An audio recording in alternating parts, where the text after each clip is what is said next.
Cette vidéo est sponsorisée par Card Market, le meilleur site pour acheter et vendre tes cartes. Bon Bandy, là ça fait quasiment une demi-heure qu'on discute. C'est vrai. Et on n'a pas commencé le podcast. Donc je sais pas ce que je vais garder de ce off ou pas, parce qu'il y a quand même eu des trucs intéressants qui ont été dits, mais il y aura peut-être rien du tout, peut-être quelques phrases, je vais voir. Au pire, je les redirai, t'inquiète. Ouais, mais comme je t'ai dit, tu auras accès au Final Cut et tu pourras me relancer si tu veux. Ou sinon je te relancerai sur certains sujets. Est-ce que tu es heureux Bandy en ce moment dans ta vie ? C'est une bonne question, parce que heureux, ça veut dire quoi, tu vois ? Je sais pas si je suis... bah là, en fait, je sais pas si... on ouvre le débat philosophique direct. Je sais pas si je suis heureux, tu vois. Je dirais que je suis aligné. Tu vois ce que je veux dire ? Je suis stable, Ouais. je suis aligné. Ok. Je suis calme. Je suis pas calme, en fait. Pas méga stable, vraiment, mais aligné. Ok. Je t'es fais plus aligné que genre il y a veux, 10 ans ? Ouais, parce que moi, mon bonheur, ça vient surtout de l'autonomie, tu vois, de l'indépendance, quoi. Et aussi de la compétence d'avoir l'impression que je progresse dans ce que je fais. Okay. Et ça, honnêtement, ça va. Il y a aussi les liens, tu vois, tous les gens que tu rencontres et tout. Et je pense que ça, c'est les 3 grands éléments du bonheur, tu vois. Et c'est en vrai, je les fait. ai. C'est juste, fin de l'année dernière, là, 2025, ça a été une année un peu charnière pour moi. C'était une année où je me suis un peu mis dans le rouge. J'ai eu beaucoup de projets avec Wizard. Ouais. Ça m'a un peu épuisé. C'est aussi beaucoup de stress parce que tu te dis putain, j'ai tous mes œufs dans le même panier, quoi. Moi, si demain Wizard il me lâche, je retourne chez même McDo, tu sais, des fois je me pose la question, imagine juste ce qui pourrait arriver, on a déjà vu ça pour certaines plateformes. Juste imagine YouTube décide de mettre les clés sous la porte. On en a marre, ciao à plus, ni bonjour ni au revoir. Ça, moi bye. ça me fait pas trop peur, mais je ferai autre chose, mais voilà. Après même, voilà, tu vois le côté de le bonheur que j'ai là, parce que je me sens aligné, je me sens indépendant et tout. Ouais. Il y a quand même un vrai revers, c'est de vivre de ce métier, parce que le contenu, c'est quand même un métier où, en fait, tu es constamment dans l'évaluation permanente. Tu vois, l'auto-évaluation, quoi. Les stats, les commentaires, les comparaisons, ce que les gens disent de toi, de machin. Et en fait, c'est dur de pas confondre performance et valeur personnelle, vu qu'on est quand même dans un monde où on te définit par ce que tu fais et pas par qui t'es, tu vois. Donc... je trouve ça dur des fois de pas confondre les deux. Et je pense que fin d'année, j'ai eu un peu un gros coup de fatigue parce qu'il y avait pas mal de commentaires sur des aspects de moi, tu vois, qui sortaient et qui me blessaient, quoi. Donc, au lieu de râler comme un con et de regarder mes pieds en disant ouais, c'est eux qui ont tort, je me suis dit bah tiens, je vais faire un petit travail sur moi-même et en vrai, ça m'a fait du bien. Là, je commence l'année. Vraiment sur de bonnes bases. J'ai retrouvé un équilibre familial, un équilibre au niveau du boulot. J'essaye de plus organiser ça comme un vrai boulot, tu vois, avec des plannings, des rétro-plannings, des livrables, tu vois, que je me fais à moi-même, quoi, tu vois. Et en vrai, ça va, quoi. Mais donc, je crois que je suis heureux, mais c'est un métier où tu es exposé, quoi. Et ça peut vite dégringoler, quoi, en fait.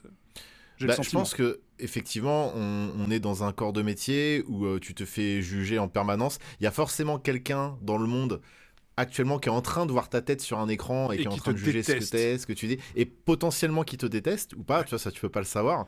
Et malheureusement, c'est vrai que ça peut avoir un impact, même après 15 ans à faire ce métier, tu peux toujours et pourtant tu reçois énormément d'amour. C'est-à-dire que c'est aussi un job où il y a beaucoup de gens qui t'envoient de la force, sinon on pourrait pas vivre de ce taf-là, tu vois.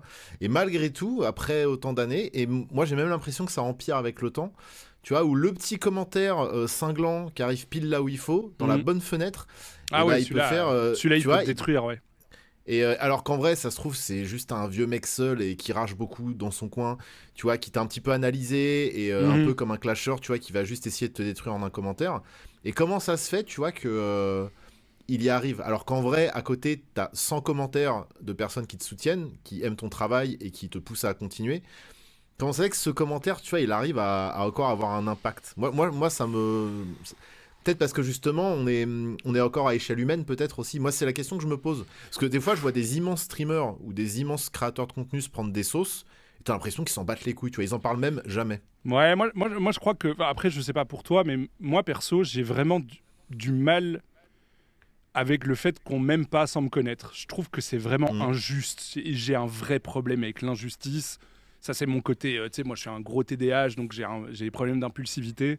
Et en général, les gens qui n'arrivent pas à gérer l'injustice, c'est des problèmes aussi d'impulsivité. Et je pense pas que ce soit juste de l'ego, quoi. Tu vois, je pense que c'est vraiment juste que le rejet social, ça fait mal, quoi. C'est comme ça. C'est pour de vrai, tu vois. C'est notre cerveau, il aime pas ça. Il le prend. En fait, quand quelqu'un te rejette, ton cerveau, il te dit que t'es en danger, tu vois, parce que tu vois, dans un. Oui, c'est pas un caprice, hein, c'est une vraie réaction chimique. C'est une vraie réaction chimique. Et des fois, il y a des gens qui te défoncent. Après, tu vois, par rapport à mon rapport genre aux haters et tout ça, moi, il faut vraiment distinguer, je pense, les gens qui sont déçus et les gens qui te détestent. Et je pense que c'est deux personnes différentes. Je crois que quand les gens sont déçus, parfois, ils sont un peu maladroits. Et j'ai eu tendance, il y a 2 ans, à fermer toutes les écoutilles, quoi, en mode bas les couilles. Ouais, j'écoute aucune remarque. Je vis ma life, je le fais du mieux que je peux. Et si vous ne m'aimez pas, je m'en fous. Ouais. Et en vrai, ça a, en 1 an, aidé à développer une image de moi que j'aimais pas. Où les gens se disaient, ouais, Bandit, c'est un peu un connard. Et je pense pas être un connard, vraiment. Bah, tu peux vite passer pour un snob, malheureusement, quand tu fais ça. Ouais. Et ce qui est pas vrai, en plus. Tu vois, c'est même injuste de penser ça, parce que c'est juste une protection, une carapace. Moi, c'était pour me protéger, quoi. Mais après, les gens déçus, maintenant, tu vois, j'essaye, voilà. Quand quelqu'un te critique parce qu'il est déçu, c'est qu'il a une attente envers toi, qui a pas été, tu vois, qui a pas été rencontré, et ça crée de la frustration, et puis voilà, quoi. C'est aussi un peu de la relation parasociale mal placée, ça. Quand quelqu'un, en fait, se projette sur toi et qu'un jour, en fait, tu t'écartes un peu de ce qu'il pense que tu es, tu vois, à moins que ce soit une grosse dinguerie, vraiment un truc pas tolérable, mais des fois, il suffit juste d'un petit truc, t'as une vidéo qu'il a pas aimé, une take un peu maladroite de ta part, et hop, tout de suite... Mais je trouve que c'est ça qui est complexe pour nous, parce que, tu vois, d'un côté, on vit un peu du parasocial, quoi. Et je trouve ça un peu injuste d'accepter le parasocial quand il va dans notre sens et pas quand il va dans l'autre. Donc, moi, là, j'essaye de prendre vraiment la critique avec... je prends les retours et de travailler sur moi, tu vois. Donc l'année dernière, il y a eu pas mal de gens qui ont fait des retours sur mon attitude dans Sol Ring, du fait que je râlais beaucoup et tout. Je dis ok, d'accord, ils ont raison parce que je me monte, donc je me vois. Et donc j'ai fait un travail sur moi-même et je me suis rendu compte que moi, je suis quelqu'un qui gère pas très bien la fatigue. Donc j'ai fait tout ce qui était en mon pouvoir pour faire en sorte qu'on ne tourne plus qu'1 épisode par journée de tournage. Ça fait... Et du coup, j'ai changé l'endroit de tournage, j'ai réduit les coûts, et voilà. Et du coup, là, maintenant, ça se passe beaucoup mieux, tu vois.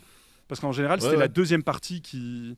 Tu sais, la deuxième partie, on était tous cramés, ça se passait un peu moins bien, et du coup, comme moi, je suis un peu plus fragile émotionnellement que la moyenne, on va dire, et que en plus, t'as bien vu, quand je tourne un Sol Ring, comment je dois gendarmer chaque putain de tour pour qu'il soit bien fait.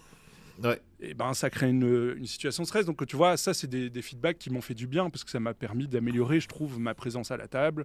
Ça m'a permis de me dire, tiens, en 2025 et en 2026, j'ai envie de plus exister aussi en tant que Bandit et pas que de Sol Ring, de refaire des lives, tout ça. Tu vois, en fait, tous ces retours-là ont participé à comprendre la situation et franchement, je les salue, tu vois, ils m'ont fait du bien.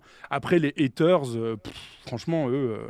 je les banne, je ne rends pas les couilles. Parce que c'est de la pollution, c'est pas du feedback. Si quelqu'un t'aime vraiment pas, ça sert à rien de l'écouter.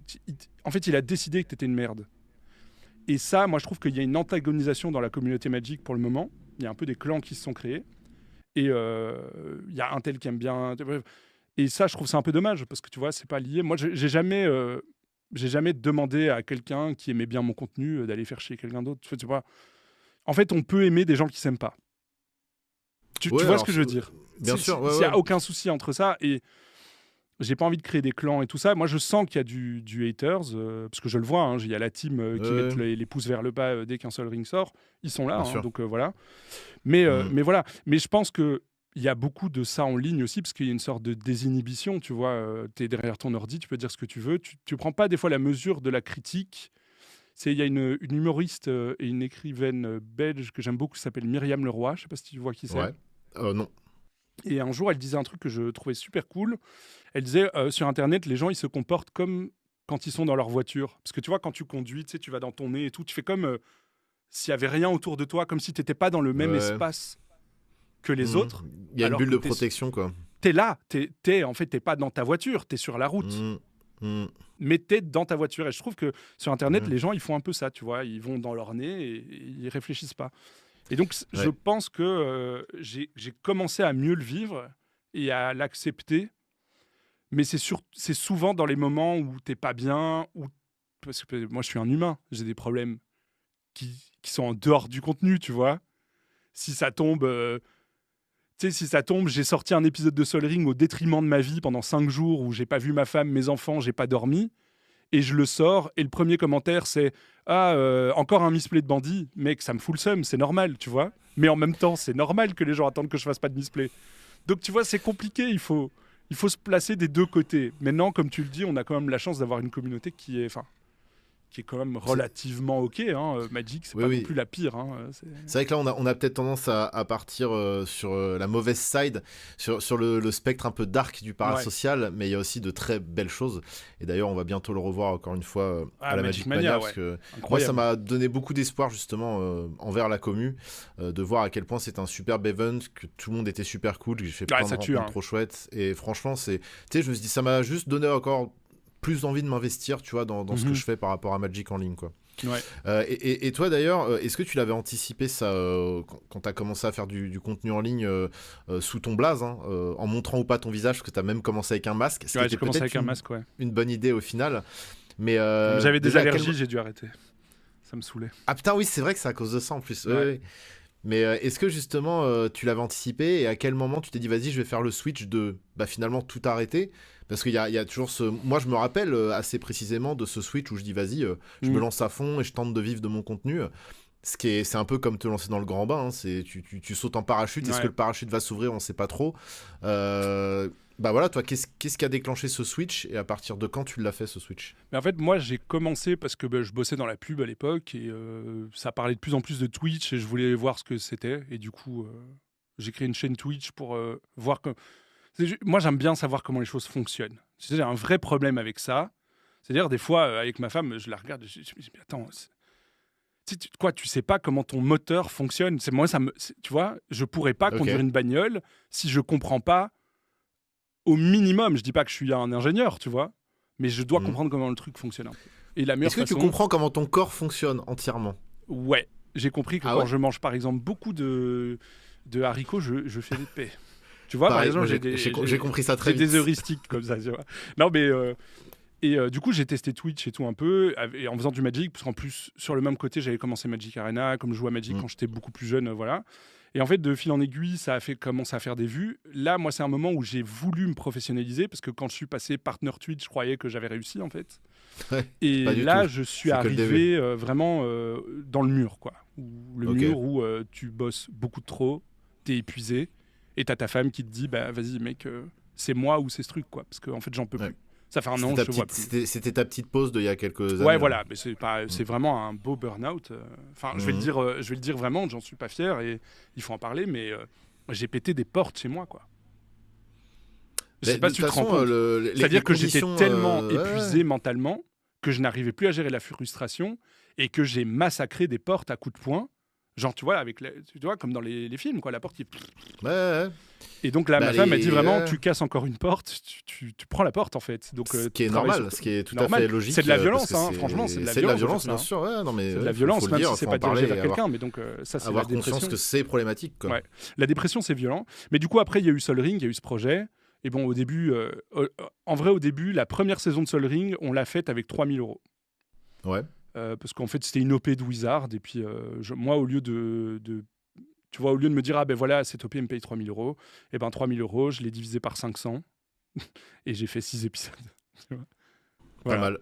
Et c'est comme ça que j'ai fait. Et puis après, en fait, le vrai switch où j'ai pu me dire, je vais tout arrêter, et encore, j'ai pas tout arrêté, c'est, je crois, à la saison 3, donc c'est 2024, où en fait, Wizard me contacte et me dit, mec, Sol Ring, ça tue. On veut pas que tu meurs d'épuisement, donc on veut faire un truc à l'année. Comme ça, t'es safe et tu peux voir ce que tu fais à partir de là. Et donc j'ai eu le premier contrat, tu vois, à l'année de Sol Ring. Et avec ça, en fait, c'était un mi-temps, globalement, que je pouvais me payer par an. Donc sur la prod de Sol Ring, quoi. Si je mets... Wizard, Oli, à l'époque Ultimate Guard, tu vois, machin. Tout Sol Ring, ça te fait un mi-temps. Ça te fait un job à mi-temps. Ça me faisait un job à mi-temps où je pouvais me payer. Un salaire ou un job à mi-temps? Parce que, à mon avis, c'était un full-time job, mais t'étais payé comme un mi-temps. Non, c'est un salaire à mi-temps Voilà, c'est ça. Et un double time job. Voilà, c'est ça. Il faut préciser. Et en fait, c'est ce moment-là. En fait, c'est le moment, tu vois, le moment de clivage. En fait, c'est ce moment de 2024 où Wizard vient chez moi, c'est le moment où je vais abandonner. Ok. Genre vraiment décembre 2023, je suis sur les rotules, je me dis, je peux pas continuer à enchaîner 3 jobs juste parce que j'ai envie de faire une émission Magic, tu vois. Enfin, ouais. Ma femme qui arrête pas de dire, mais putain, mais qu'est-ce que tu fous avec ton truc Magic, quoi, en fait. Parce que tu... Enfin, tu vois, non, parce que ma femme, elle arrête pas de se dire, mais putain, si tu mettais cette énergie-là, je sais pas, dans une boîte de pub, on serait riche. Tu vois ce que je veux dire? T'aurais la maison de vacances secondaire. Mais c'est pas ce qui m'intéresse dans la vie, tu vois. Je suis d'accord. Moi, ce qui m'intéresse, c'est de pas bosser pour un patron. C'est pas... En fait, j'ai jamais aimé ça. Moi, si tu me dis fais ça, je fais bah non, je le fais pas. Tu vois, j'aime pas qu'on me dise ce que je dois faire. Je déteste faire. Donc voilà. Mais de toute façon, entre enfin, c'est vrai que la société, elle a que des problèmes. Par rapport aux gens qui gagnent leur vie, déjà, elle a que des problèmes, comme le disaient ces 3 grands poètes disparus. Que ce soit le salariat de toute façon ou bosser à ton compte, avec le recul, pour avoir tryhardé les deux. Ah, les deux, c'est la purge. En fait, je ne sais toujours pas ce qui est le plus sain pour ma santé, au final. Non, mais je suis d'accord, c'est 50 nuances de caca. Moi, je suis tout à fait d'accord avec toi. C'est ça. Parce qu'en fait, l'autonomie que tu penses avoir en travaillant pour toi, tu l'as pas parce que, par exemple, je peux pas partir en vacances, quoi. Ben, par exemple. Tu vois, j'ai pris 10 jours à Noël où j'ai dit, tu sais quoi, je regarde plus Internet, je poste rien, je m'en fous, je prends 10 jours. Tu parles, t'as regardé ton téléphone tous les jours. Non, je te promets, j'ai pas. Ah justement. Ouais t'as vraiment. T'as réussi. Non, j'avais besoin. J'étais dans le rouge. Je suis revenu, mes premiers contenus, ils ont fait un tiers des vues. Et c'est 10 jours. Oui, mais non, mais c'est horrible. Ah, bien sûr. Ah, ouais. C'est d'une violence folle, quoi. Mais et puis, il suffit qu'il y ait un vrai changement dans l'algo, par exemple, comme il y a eu après l'été 2025, là. En fait, tu sais pas pourquoi tes vues sont divisées par 2. Ouais, c'est rude. Sur moi, sur les autres contenus que Sol Ring, c'est un peu compliqué. Mais moi, c'est surtout le moment où, en fait, tu sens que à la base, c'est un hobby. Ouais. Après, je pense que j'ai toujours eu une sorte de... Je sais pas si je suis quelqu'un de présomptueux, tu vois, mais j'ai toujours eu une ambition avec le contenu, en mode je fais pas ça pour rien. Et mais c'est surtout le moment où, en fait, tu te dis, quand un hobby te prend autant de temps, si t'arrives pas à te payer un peu d'argent avec, il faut que tu l'arrêtes. Sinon, en fait, il empiète sur tout le reste, quoi. Oui, c'est vrai. Et je pense que c'est ça. Mais il y a aussi le switch où à un moment donné, moi je l'ai vécu pas mal avec la musique, tu vois, où ton hobby et ta passion deviennent un métier à plein temps, même plus que ça, hein, parce que être créateur de contenu, contrairement à ce que certains pensent, c'est minimum 45 heures par semaine, je dis minimum, tu vois. Et je parle pas aussi de tout le côté parasocial dont on parlait tout à l'heure, qui peut beaucoup peser aussi sur la santé mentale. Ouais. Et au final, tu en arrives presque parfois à détester cet hobby. Donc il y a un équilibre à trouver. Il y a un plafond de verre à surtout pas exploser, tu vois. Sinon, t'es à la fois dégoûté de ton job et dégoûté de ta passion, quoi. Donc c'est un équilibre c'est hyper instable, en fait, je trouve. Alors moi, j'ai vraiment de la chance avec Magic. En fait, c'est marrant parce que moi, normalement, tous les 2 ans à peu près, je change de passion. J'ai comme ça dans toute ma vie. Je vois très bien. Ouais. J'ai tout fait. J'ai fait du skate, du breakdance, j'ai tout fait. Mais 2 ans chaque fois. Et après, j'en ai marre. Et il y a 2 choses dans ma vie qui bougent pas. C'est ma femme et Magic. C'est les 2 trucs beau. Que je trouve, attention, assez profonds. Heureusement que t'as dit ta femme avant. Ouais. C'est les 2 trucs qui sont assez profonds pour que je m'en lasse pas. Tu peux la garder comme ça. Je la laisse comme ça, à tes risques et périls, mais oui, mais c'est vous qui avez des mauvais... Je dis profond, tu vois, d'un point de vue philosophique, quoi. Je n'ai pensé à rien. Mais après, je trouve c'est intéressant ce moment où tu switches, tu vois, d'une passion à un métier. Parce qu'en fait, c'est aussi une sorte de changement d'identité. Et moi, je l'ai ressenti très, très fort parce que avant Sol Ring et tout, j'étais un peu bandit, le mec gaulerie qui faisait des sketchs et fausses pubs et tout, qui faisait des decks de merde sur Arena. Et en fait, j'ai dû me professionnaliser sur Sol Ring, donc j'ai dû apprendre à faire des budgets, des trucs comme ça, des trucs. Et au début, dans la violence, parce que j'ai perdu beaucoup d'argent, parce que je savais pas faire des budgets. Parce qu'au début, quand je jouais à Magic, donc au début, quand je faisais des budgets, je margeais pas, par exemple. Tu vois, parce que pour moi, marger, c'était un truc de connard, quoi. Mais on m'a dit non, marger, c'est un truc de survie, en fait. C'est la base. Parce que si jamais t'as un problème, quand t'as margé, tu perds ta marge, tu perds pas d'argent. Et si tu fais tout bien, t'as gagné un peu d'argent en plus, c'est cool. Ouais. Mais du coup, t'arrives à un moment où tu fais plus juste des vidéos comme ça pour le fun, t'arrives à un moment où tu gères en fait une mini-organisation, même si t'es tout seul. C'est une orga, tu vois, quand même. Bien sûr, évidemment. Surtout que, voilà, moi j'ai 2 gosses. Ça... 2 enfants, ça a un impact sur ta vie. En fait, ils sont là, il faut les gérer, tu vois. Donc, il y a des priorités. Tu vois, demain après-midi, ma femme, elle n'est pas là, je dois gérer les enfants. Ils sont en vacances, donc je ne peux pas bosser. Donc, ça veut dire que je vais devoir bosser le soir et tout. Il y a une vraie organisation, les plannings, les budgets, les flux de prod et tout. Et ça change un peu le rapport. La chance que j'ai, et ça, c'est un truc que j'essaie d'expliquer des fois aux gens, parce que les gens se posent beaucoup ça. Ils me demandent souvent, tiens, est-ce que le fait de bosser Magic, ça te dégoûte pas du jeu ? Ouais. Et en fait, la chance que j'ai, c'est que mon métier, c'est pas de jouer à Magic. Tu vois ? Je suis pas un joueur produire pro. Du contenu autour de Magic. Mon métier, c'est de faire des vidéos de Magic. Et même quand on fait un Sol Ring, ok, on joue à Magic, mais ça reste un tournage. C'est pas une partie de Magic. Donc j'ai encore ce plaisir d'aller en boutique, faire une partie de Magic avec mes potes. Je vois ce que tu veux dire. Et de kiffer ma race, tu vois. Parce que justement, c'est pas un tournage.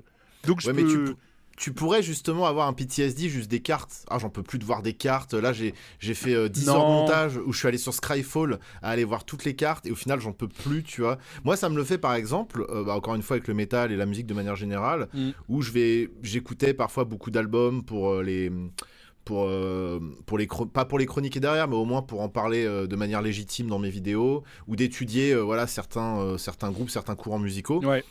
Et à la fin, j'en avais tellement bouffé que ça devenait presque difficile, tu vois, de revenir dessus, juste d'écouter un album, dont j'avais traité dans une vidéo qui m'a pris plusieurs semaines de production, juste de mettre l'album et de l'écouter, parce que en fait, ça me rappelait ces heures d'écriture, ces heures de montage, où, en fait, au bout d'un moment, je veux passer à autre chose. D'ailleurs, avec le temps, j'écoute beaucoup moins de métal, je suis à... Genre, le métal, c'est 30% de mes écoutes aujourd'hui, tu vois, alors qu'avant, c'était 95%, quoi. Non, mais c'est sûr. Franchement, pour le moment, j'ai la chance de ne pas avoir ça. Et en fait, le seul endroit où je vois que je commence à en avoir plein le cul, c'est vraiment le dérush des games. Là, je sens vraiment que c'est une violence folle pour moi, que j'ai pas envie. C'est le labeur. Ah ouais, là, c'est vraiment... J'ai l'impression de faire les vendanges, quoi. Tu vois, quand je fais ça, je suis en purge. Mais après, quand je commence à mettre les cartes et que je mets les trucs, les musiques et tout, je kiffe. Non, en fait, c'est comme si tu oubliais, tu vois. J'allais dire, c'est un peu comme avoir des enfants, tu vois. Les 9 mois d'attente et l'accouchement, c'est un peu une purge. Et puis, quand ils sont bébés, c'est une purge. Et puis, après, t'oublies. Parce qu'on est résilient, tu vois. On est des êtres humains, on est des belles bêtes résilience, quoi. Le drame qu'on a, par contre, c'est qu'on est résilient au malheur comme au bonheur, quoi. Et du coup, on a besoin de toujours plus. Ouais. Donc ça, c'est un peu chiant. C'est mon nez qui gratte, pardon. Et d'ailleurs, comment... déjà, tu crées du contenu sur Internet, ce qui, même moi, tu vois, par exemple, au niveau de mon entourage, de ma famille, de mes proches, déjà, c'est bizarre. Ils comprennent toujours pas le streaming, les vidéos, TikTok. Ils sont paumés dans ce truc-là. Ils ont aucun code. Mais en plus, c'est pour faire du Magic, quoi. Un jeu de cartes pour les enfants. Non, mais on est où, là ? C'est quoi cette histoire ? Est-ce qu'ils... tu vois, comment ils le prennent ? C'est quoi les questions qu'ils te posent ? Genre, est-ce que tu dois passer pour un gigaflix dans la famille, quoi ? En fait, au début... Je pense qu'il y avait beaucoup d'incompréhension. Comme je te dis, ma femme me disait, mais qu'est-ce que tu branles en fait ? Parce qu'elle me voyait vraiment m'éteindre. Parce que quand je streamais là, j'avais un job à plein temps dans la pub, j'étais directeur de création, donc c'était pas un petit job, j'avais des gens que je gérais sur des gros clients, tu vois, j'étais pas dans une agence qui bossait, tu vois, pour des bouchers, quoi. J'étais dans une agence qui bossait pour Volkswagen, des choses comme ça, quoi. Donc c'était beaucoup de stress. En plus de ça, je sortais une vidéo YouTube par semaine et je faisais 3 streams par semaine. Et avec tu venais d'avoir et voilà, c'est ça, tu venais d'avoir tes avec enfants, 2 gosses qui avaient 2 et 4 ans, je crois, à l'époque. Donc en fait, j'ai tenu 2 ans. Je crois que j'ai tenu 2 ans. Et puis mon corps, il a lâché, quoi. Donc c'est sûr que ma femme, elle avait un peu une mauvaise image de tout ça, tu vois, en se disant putain, c'est de la merde, qu'est-ce que tu fous, tu vois, ça sert à rien ce que tu fais, tu t'investis dans du vent, quoi. En fait, c'est ce qu'elle disait. Et après, il y a eu l'année, en fait, qui est, je crois, 2023, où j'enchaîne, il y a Sol Ring qui arrive, et j'ai quand même des petits contrats, tu vois. En fait, ce qui se passe, c'est que Wizard, sur les 2 premières saisons, en fait, à chaque fois, ils me disent « Ah ben tiens, on a un set qui sort, on veut bien une vidéo de commandeur. » Ouais. Ils me donnent un peu de sous. Et moi, je prends ces sous et tu sais, je les divise en petits pots en voyant combien d'épisodes je peux faire, si je me paye pas, si je paye personne. Moi, je me paye pas, si je paye Damien, lui, il voulait 500 balles par tournage et Anton, 400. Donc, j'avais 900 balles à payer par tournage. Et donc, je prenais mes petits pots et je voyais les 900 balles plus le train des gens et tout, comment je peux gérer. Et j'arrivais à le faire. Mais ce qui était sûr, c'est que moi, je ne gagnais pas 1 euro là-dessus. Genre, tu vois, genre vraiment, le budget de Sol Ring, c'était faire Sol Ring, en fait. Et le reste, c'était le bonheur. Je t'ai payé en visibilité. Quoi. Déjà, si t'arrives à sortir ton petit produit final, t'es content. Quoi. Voilà. Et donc, à partir de là, c'est compliqué pour ma femme, tu vois, de dire « Ok, c'est cool ». Mais puis, je commence un peu à me professionnaliser. Je commence à trouver plus de sponsors et tout. Et je commence à me payer un tout petit peu, tu vois, sur Sol Ring. Ouais. Et puis là, je fais une émission avec la RTB qui s'appelle La Table, qui n'a pas trop bien marché, mais voilà, c'était une émission de jeux de société. Et là, il y a un peu de thunes qui rentrent, tu vois. Et donc là, ma femme commence à dire « Ah ok, je vois où tu vas ».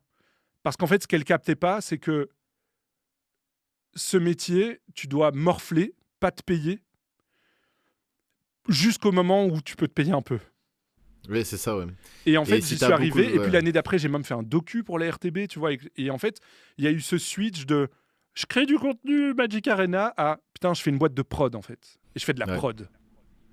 Et là, ça a un tout petit peu plus été accepté, en tout cas dans ma famille nucléaire. Bon, mes enfants, ça varie entre c'est trop gênant. Tu sais, quand ils tombent sur un short de moi déguisé en bonhomme de neige hyper cringe. Voilà.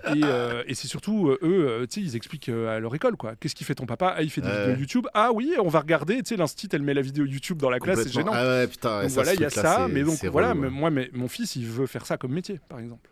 Donc moi, tu l'as pas eu en repas de famille, ce truc bah tiens, on va mettre les vidéos. Si. Mais alors l'anecdote la plus drôle, mon beau-père, tu vois, qui a une septantaine d'années, quoi. Comment vous dites une septantaine d'années, du coup ? Putain, on n'a pas de mots pour ça. Une 70aine d'années. Une 70aine d'années, quoi. En vrai, ça n'existe pas. Une soixantaine d'années, mais on n'a pas de mots pour 70. Voilà. Putain, je viens de débunk le français, quoi. Je suis trop fier. Ouais, Non, mais donc, il regarde toutes mes vidéos. Ah, trop pour bien, me faire plaisir. Et alors, il vient chez moi, il me fait dis, j'ai regardé, j'ai rien compris. Mais donc là, vous êtes 4 les uns contre les autres, c'est ça. Genre, voilà, comme ça, c'est marrant. il a même donc, pas la base. Genre, juste, il voit ta tête dans l'écran, il est content, quoi. Tu vois, au début, il y avait une incompréhension parce que c'est dur à expliquer. Et là, maintenant, en fait, il voit que j'arrive à payer mon loyer. Et du coup, ils disent OK. Bien sûr. De toute façon, c'est qu'à partir de là où t'es pris au sérieux, malheureusement. Mais par contre, ils voient que je bosse beaucoup de trop par rapport à ce que je gagne. Ouais. Tu vois, parce que j'avais fait un peu les comptes sur les journées de taf que j'ai sur Sol Ring. Moi, je me paye à peu près 250 € par journée, quoi. Ouais. Brut. Okay. J'ai une société. Ça veut dire qu'il y a normalement 45-50% qui vont aux impôts. Ouais, donc, tu vois, c'est pas beaucoup. Mais du coup, maintenant, je fais d'autres choses. Après, je vais pas faire de RP de pauvre. Pour le moment, je m'en sors bien. L'année dernière, mon entreprise, elle a beaucoup facturé. Tu vois, le chiffre d'affaires est bien. Bon, le problème, c'est qu'il y a beaucoup trop de dépenses parce qu'au final, souvent, les gens ne se rendent pas compte de toutes les dépenses. C'est que, par exemple, tu as besoin d'un abonnement Photoshop, tu as besoin d'un abonnement pour la musique, tu as besoin d'un abonnement pour toutes les licences des vidéos, tu as besoin d'un abonnement pour renouveler des batteries, acheter des piles pour le tournage au dernier moment. Après, moi, là, il y a ça la se voit. La bouffe sur le tournage, le catering sur le tournage. Ouais, mais au-delà de ça, parce que ça, c'est des choses visibles. Mais en fait, tout le coût logiciel aussi, tu vois, par exemple, le Brainstorm, il y a Podbean, il y a un abonnement Podbean, c'est 250 balles par an. Et en fait, tout coûte tellement cher dès que tu veux faire un truc. L'audiovisuel, ça coûte cher. Voilà, c'est pour ça que cette année, je me suis dit, voilà, moi, je veux acquérir mon outil de prod, qui est ce studio, et je veux le faire tourner à fond.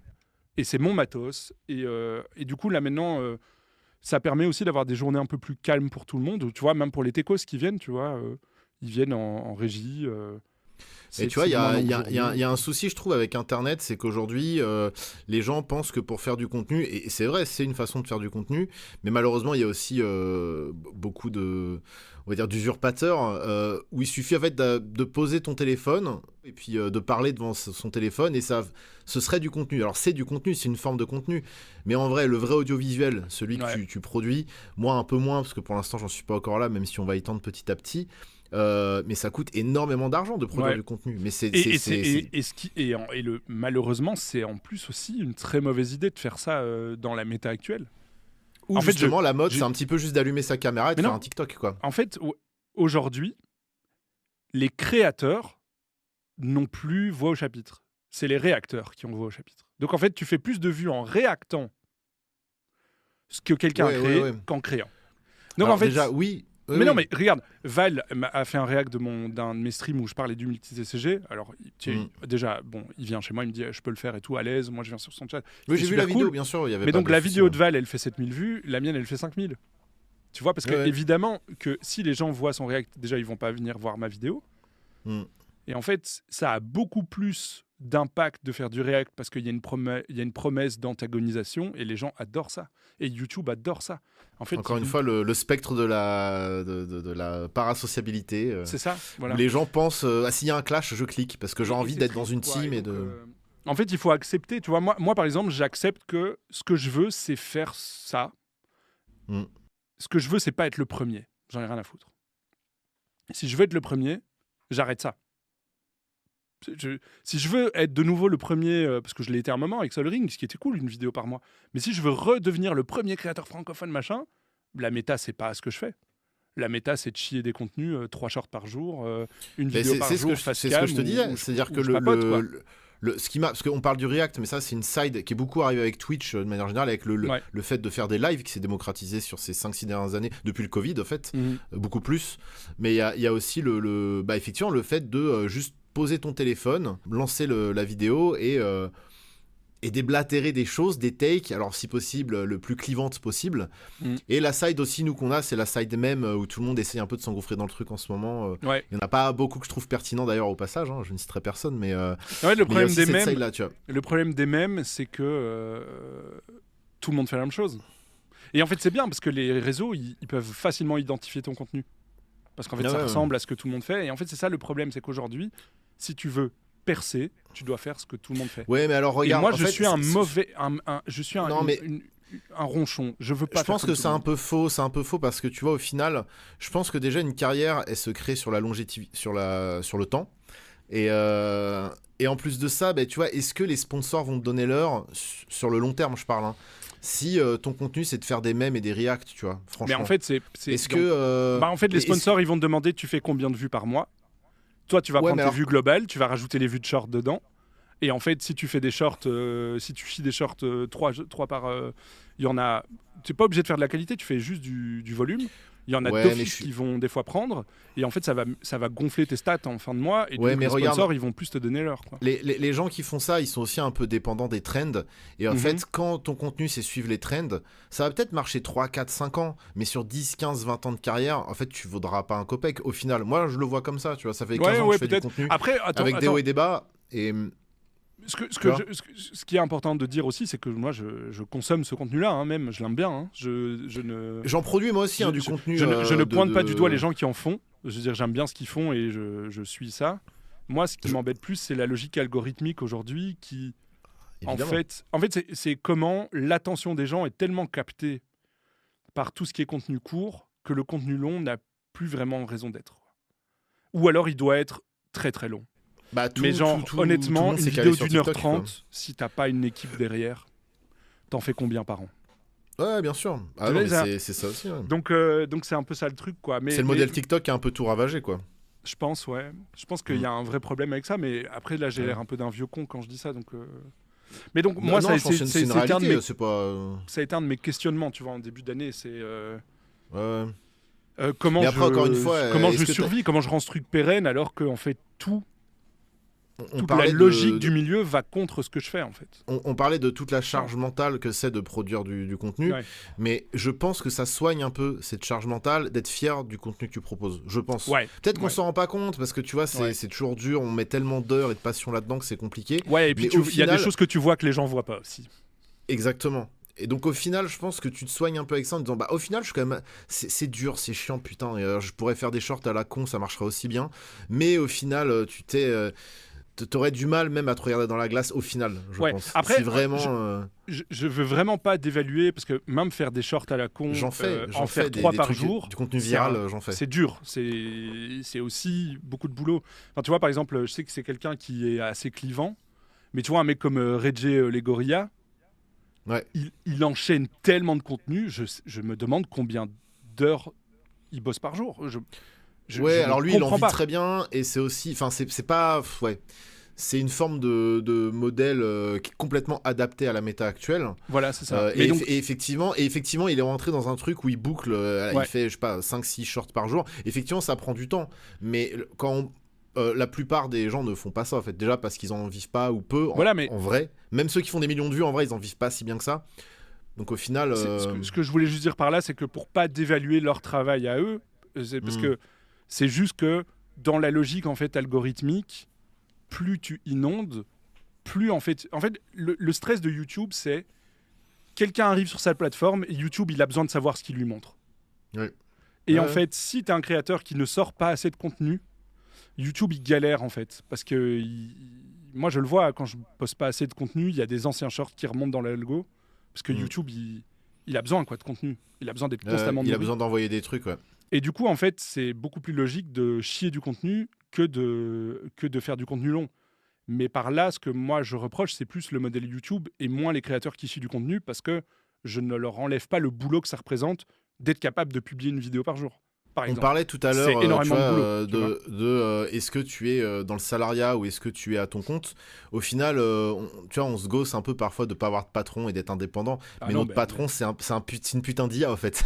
C'est Google et son IA. Ouais, moi, pire. Moi, j'ai des patrons qui sont... Enfin, c'est pas vraiment des patrons, parce que voilà, mais quand je fais un projet avec Wizard of the Coast, au final, ils ont le droit à un retour. Donc, c'est pas des patrons, parce que c'est des gens avec qui je bosse et je peux partir du jour au lendemain. Et leur dire niquez-vous, j'ai pas envie de bosser avec vous s'ils m'embêtent. Ça, c'est des fois des questions que je me pose. Oui, c'est tes clients comme tout entrepreneur. C'est des clients, tu vois, mais des fois je me pose la question. Mais on a quand même une espèce d'entité un peu supérieure qui, quelque part, dirige nos actions aussi malgré nous, quoi. Ouais, et qui un peu comme un patron, en fait. irait voir la RH pour dire faut que tu fasses ça. Exactement. Et c'est hyper liquide parce que tu sais jamais de quoi. Ah, mais moi, j'ai jamais eu affaire à un humain et pourtant j'ai une chaîne à 80K à côté, tu vois. Où en fait j'ai jamais, alors j'ai eu plein de problèmes avec YouTube, hein, ça va du harcèlement grave aux vidéos qui sont supprimées pour rien, tu vois, j'ai eu le panel total. YouTube ne m'a jamais donné l'heure, j'ai toujours eu des bots qui me répondaient plus ou moins personnalisés.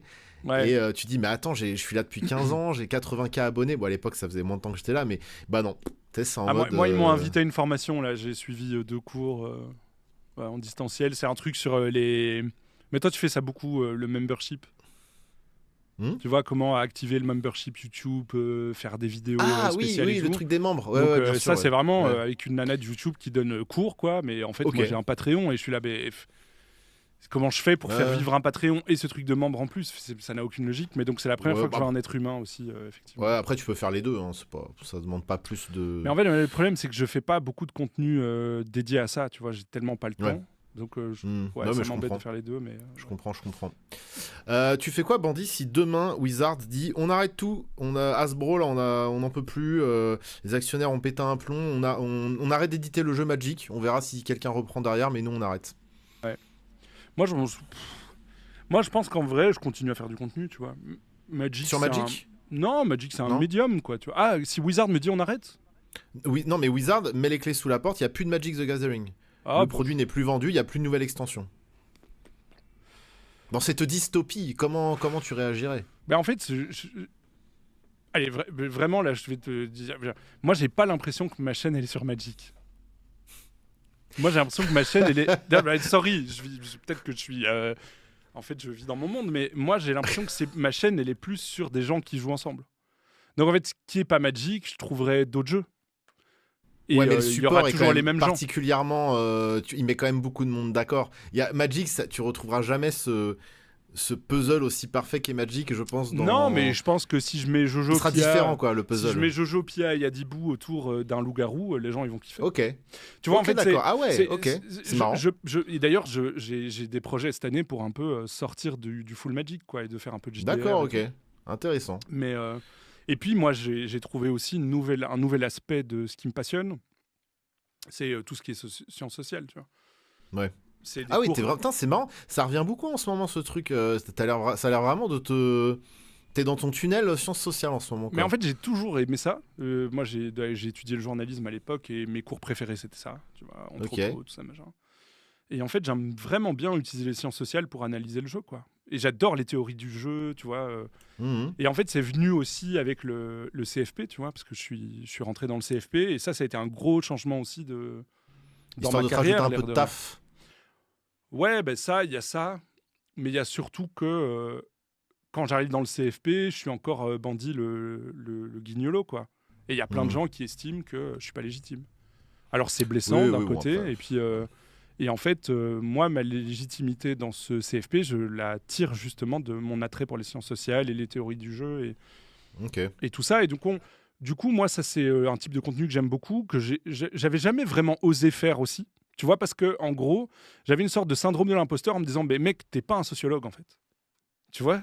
Après, donc, si tu le tournes, ça dépend comment tu le tournes après. Tu vois, tu peux avoir aussi des sources fiables. Tu vois, mais c'est ça. Mais j'avais peur d'être là. Tu vois, un peu ce truc, reste à ta place par peur qu'on t'y remette, quoi. Puis tu peux faire du micro-dosing au début, quoi. T'envoies 2-3 shorts, puis une vraie vidéo, puis tu vois comment ça prend, quoi. Et du coup, après, j'ai fait un marathon caritatif là en Belgique qui s'appelait Cap 48 heures. C'était très très cool. Et là, j'ai rencontré pas mal de streamers et en fait, ça fait vraiment du bien de rencontrer d'autres streamers. T'as vu comme on est enfermé. Moi, d'ailleurs, c'est un truc dont on n'a pas parlé tout à l'heure quand on abordait un peu notre métier. C'est l'isolation sociale, tu vois. Ça, c'est vraiment moi, j'ai plus de potes. Moi, j'ai perdu tous mes potes avec ce métier parce que j'ai coupé les ponts parce que j'étais pas là, quoi. Mais le fait de voir d'autres gens, tu sais, qui ont les mêmes problèmes que toi ou quoi. Et en fait, tu sais, on apprend beaucoup par mimétisme. C'est un truc de fou et en fait, j'ai rencontré là-bas plusieurs personnes que je trouvais vraiment très cool, mais dont une nana qui fait du contenu philo sur TikTok qui s'appelle Nedrak, qui est vraiment super cool, hyper intéressante. Et tu sais, c'est une petite nana de 22 piges. Non, je sais plus quel âge. Enfin, bref, 22 ans. C'était la plus jeune, j'étais le plus vieux de l'événement. Donc c'était assez marrant, mais on a discuté pendant 1h30 en stream, tu vois, parce que je lui demandais ce qu'elle pensait des gens qui jouent à Magic. Je suis tombé sur cette partie-là du stream. Oui, tu l'avais interviewé justement, elle était sur ton setup. C'est ça, sur les puants de Magic et tout, tu vois. Ah, c'est marrant, je me souviens, je me souviens de ce passage. Et en fait, quand j'ai découvert cette personne et que j'ai vu son contenu, et je me suis dit, putain, son contenu philo, tu vois, la meuf, elle a pas de licence en philo, elle a pas machin, c'est pas une philosophe, mais elle parle de philo et c'est cool et les gens la respectent. Pourquoi moi, à 40 piges, j'ose pas parler de choses que j'aime parce que j'ai peur qu'on m'estime pas légitime. Mais c'est parce qu'aussi, en tant que spectateur aussi et consommateur de contenu, on en voit des usurpateurs et des bozos. On en voit beaucoup. Ouais, mais après peut-être. Et t'as pas envie d'être ce bozo, tu vois. Moi, déjà, si tu te poses la question, c'est que t'es peut-être pas tant un bozo et que t'es légitime quoi qu'il arrive parce que tu feras les choses bien, tu vois. Ouais, après voilà, j'en ai fait et il se fait que en fait c'est mes shorts qui fonctionnent le mieux, tu vois. C'est les shorts qui font le plus de vues, qui sont le plus repartagés. Donc je pense qu'il y avait vraiment un besoin de ça, une envie. Et c'est aussi, et là on revient sur la tête de con que je suis, personne le fait dans Magic. Donc moi j'aime bien. Tu vois ce que je veux dire ? T'es un hipster. Je suis pas un hipster, c'est juste que j'ai besoin d'exister. Tu vois, c'est... Je sais pas comment t'expliquer. Je pense que c'est un truc qui vient de ma petite enfance, tu vois, parce que moi j'étais un enfant, tu vois, neuroatypique. On y est. Asthmatique, tout ça. Un peu, tu vois, le mec choisi en dernier qui va toujours au goal au foot et tout. Enfin, vous dites pas au goal, vous dites au. Si tu peux dire au but, au goal. Au but, non, mais pour vous, le goal c'est le gardien, c'est ça ? Ouais. Bah nous c'est aussi l'endroit, quoi. C'est comme pour nous on dit l'auditoire, c'est l'amphi pour nous. Mais on peut dire tu vas au goal. Là tu vas aller au goal sur ce voilà. ça se dit. Bref. Et je pense pas si différents que vous savez. Je sais, ça je le sais très bien, surtout à Nantes. Pour moi à Nantes et à Lille, vous êtes vraiment des Belges, mais vous le savez pas. Oui, plus je viens en Belgique, plus je m'en rends compte que je pense que je suis un Belge manqué. Et je sais plus pourquoi je dis ça, mais je pense que j'ai besoin d'exister, tu vois. Et ce besoin d'exister, il est vraiment très vibrant, tu vois, chez moi. C'est pas. D'accord. J'ai besoin En fait, j'ai besoin de faire des trucs qui me prouvent que je suis pas médiocre. Donc tu portes quand même beaucoup d'importance au regard des autres, quand même plus de fou. Mais moi de fou toujours. Mais ça fait partie la moyenne. Je pense que ça fait partie de la jeunesse de quelqu'un qui est neuroatypique. Tu sais, quand t'es toujours un peu de côté, que si tu dois t'amuser avec des gens, tu dois faire semblant de t'amuser avec eux, parce que par exemple, tu comprends pas pourquoi ils aiment bien aller danser en boîte, et toi, tu te fais chier, et en fait, tu fais tout le temps semblant, tu essaies tout le temps, par mimétisme, de t'adapter, et en fait, ce truc que j'ai créé avec Sol Ring et tout, j'ai eu l'impression que c'était un peu un endroit où moi, je pouvais être exactement qui j'étais, et qu'en fait, en créant du contenu, j'allais prouver aux gens qu'en fait, j'étais pas si nul. Tu vois ce que je veux dire ? Et c'est marrant parce que des fois, des gens voient ça comme le fait d'être présomptueux, tu vois, alors que c'est juste un combat constant contre un égo fêlé, tu vois. Ouais, mais il y a aussi cette dose d'endorphine qui est quand même très cool, où quand tu sors ton contenu, où effectivement en plus c'est un truc de niche. Alors moi je l'ai vécu doublement déjà avec le métal, parce qu'au début j'étais le seul créateur YouTube à parler de métal sur la plateforme, tu vois, en 2011. On était vraiment les seuls. Et je l'ai beaucoup moins eu avec Magic, parce que je suis arrivé sur le tard, tu vois. La chaîne Magic en vrai elle a 1 an et demi, peut-être un peu plus. Et tout le monde était déjà très installé. Mais il y a quand même cette petite endorphine de là je vais poster un truc avec mes takes, d'une niche de niche où les gens sont à donf. Et en fait, quand les gens te valident, c'est vrai qu'on va pas le renier, il y a ce petit truc de « Ah, je suis content, j'ai trouvé les miens, mine de rien, tu vois. » En postant ce truc, en jetant cette bouteille à la mer, il y a un retour qui fait plaisir. Et même si aujourd'hui, je le fais peut-être moins pour ça, parce qu'il y a aussi, juste que c'est aussi mon travail, donc je le fais pas par nécessité, mais quand même un peu, mine de rien. Il y a quand même ce shoot d'endorphine auquel on peut devenir un peu addict mais avec le temps. Je trouve qu'il y a tellement de contre-endorphine, tu vois, par exemple... Tu bosses un mois sur une vidéo, tu la postes et il y a marqué 10 sur 10, tu vois bien ce que je veux dire. Putain, et ça fait mal au cul, tu vois. Parce que tu dis putain, j'ai bossé, je suis content. Enfin, pour les gens et les gens qui sont pas créatrices ou créateurs YouTube, c'est en fait YouTube, tes 10 dernières vidéos, il les classe en fait par ordre de vues quoi, après 4 heures, après 10 heures et tout. Et c'est une note sur 10 par rapport à tes autres contenus. Et ça peut faire mal, hein. Et le 10 sur 10, c'est que c'est le plus nul. C'est vraiment le pire truc. 1 sur 10, t'es content. Il y a même un petit gif de confetti quand t'arrives sur la page pour dire c'est bien. Mais là, c'est vraiment... Dis donc, monsieur Bandit, vous avez pas révisé, vous avez eu un F. Et il te tend ta copie et c'est vraiment genre, putain, j'ai bossé tout ce temps pour rien. Et là, c'est vrai. Et t'as beau kiffer ta vidéo, tu sais qu'elle sera pas regardée. Parce que généralement, quand t'as un très mauvais démarrage comme ça, c'est ça. La vidéo, au bout de 2 jours, l'algo va plus la proposer. Et quand c'est une vraie vidéo, si c'est une rediff à la con, tu dis bon, c'est normal.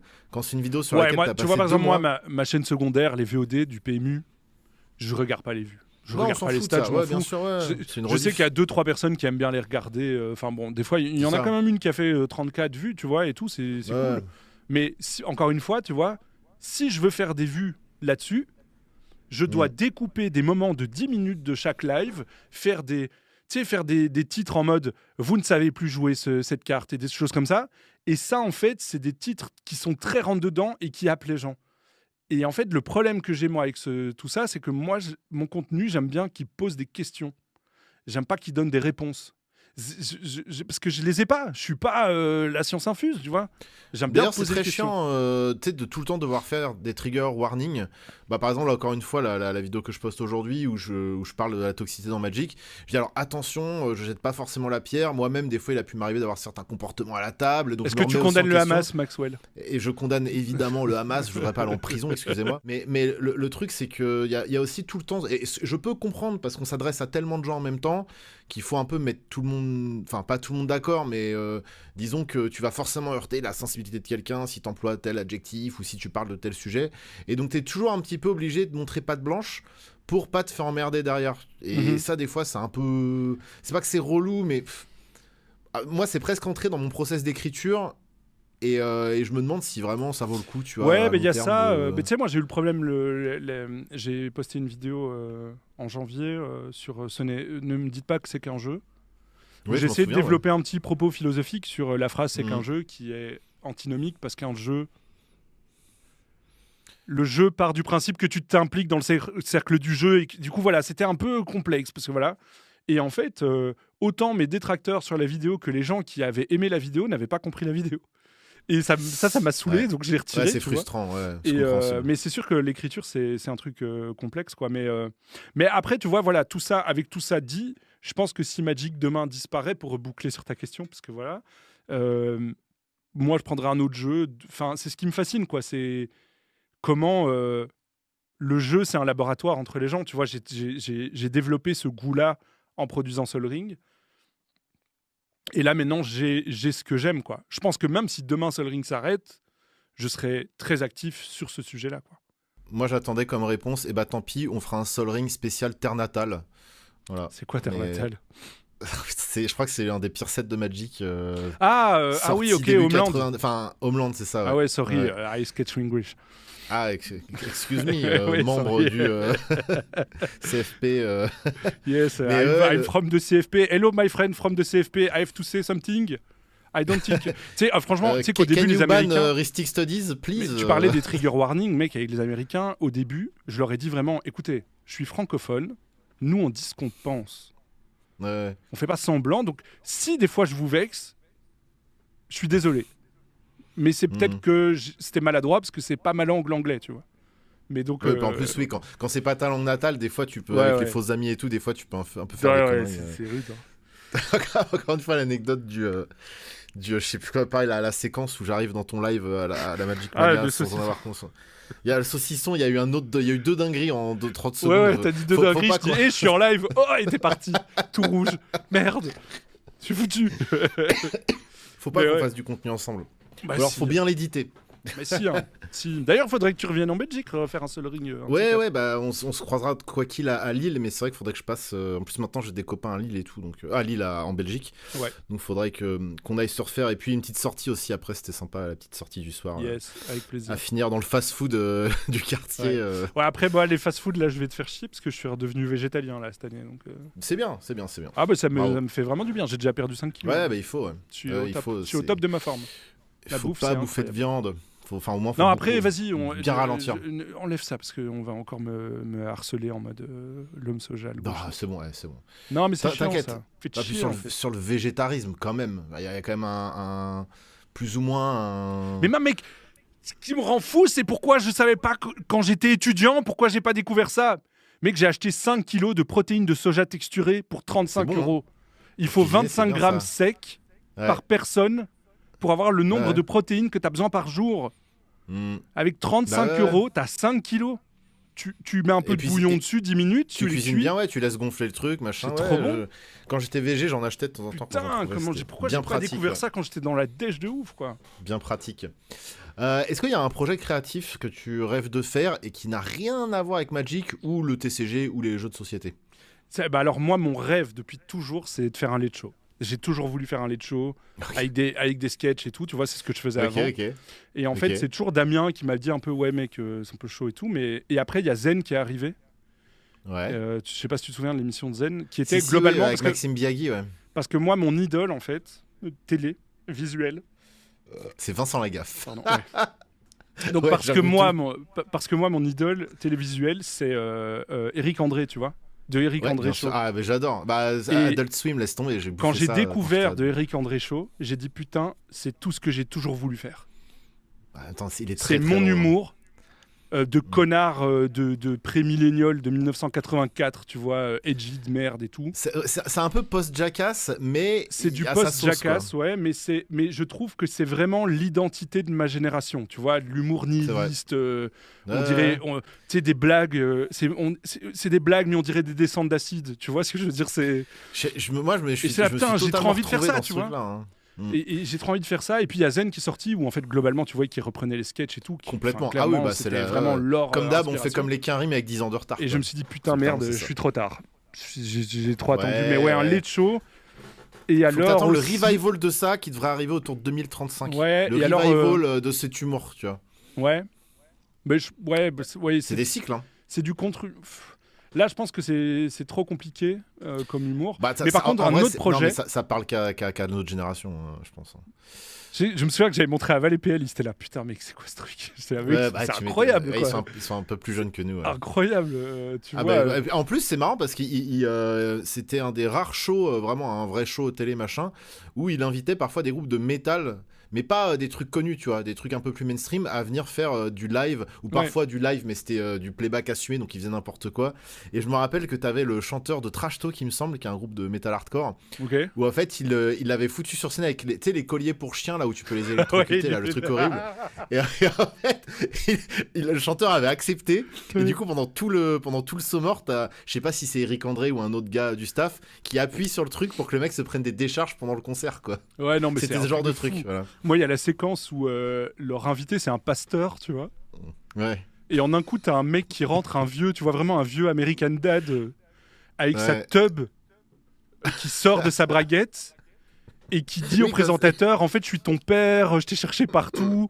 Puis le présentateur commence à dire, papa, Tu m'as abandonné, je suis dans l'interview la plus importante de ma vie et t'arrives avec ta bite à l'air et tu penses que je vais l'air. Tu vois, et tu vois, moi, mec, je me demandais... le pasteur, il est vraiment là, il fait. Tu sais, il cheap, quoi, il est vraiment hyper gêné. J'étais là, mais comment c'est possible que les mecs acceptaient d'aller sur ce plateau ? Parce que c'était connu qu'Éric André, c'était un fou furieux et que t'allais te faire souiller du début à la fin, tu vois. De ce que j'ai compris, il piégeait les impresarios en leur disant voilà une émission. Ils avaient donné une fausse émission un peu. Et en fait, il travaillait. En gros, quand tu mises sur la fainéantise des gens, ça marche en général. Parce que tu sais, les gens, ils travaillent pas. Hein. Ouais, c'est vrai. Mais c'est alors, c'est fou. Des fois, ils recevaient des invités assez prestigieux. Tu dirais déjà comment il a réussi à le choper, celui-là. Et il leur mettait la misère. Toutes les émissions commençaient où il détruisait le plateau, quoi. Le générique, allez regarder le générique. Si vous c'était ça, on casse tout, en fait. Tu vois, moi, ça, c'était mon rêve. Mais sinon, un autre projet. Ça fait longtemps que j'y pense et ça risque de se concrétiser d'ici 2 ans, je dirais. C'est une émission d'impro. J'adore l'impro théâtrale et je pense que le live est l'endroit idéal pour le faire. C'est-à-dire que l'impro en VOD, c'est de la merde. Tu sais, quand tu regardes une vidéo d'impro, une vidéo YouTube d'un match d'impro, tu te fais un peu yesh parce que le principe de l'impro, c'est que tu dois être dans le public pour kiffer.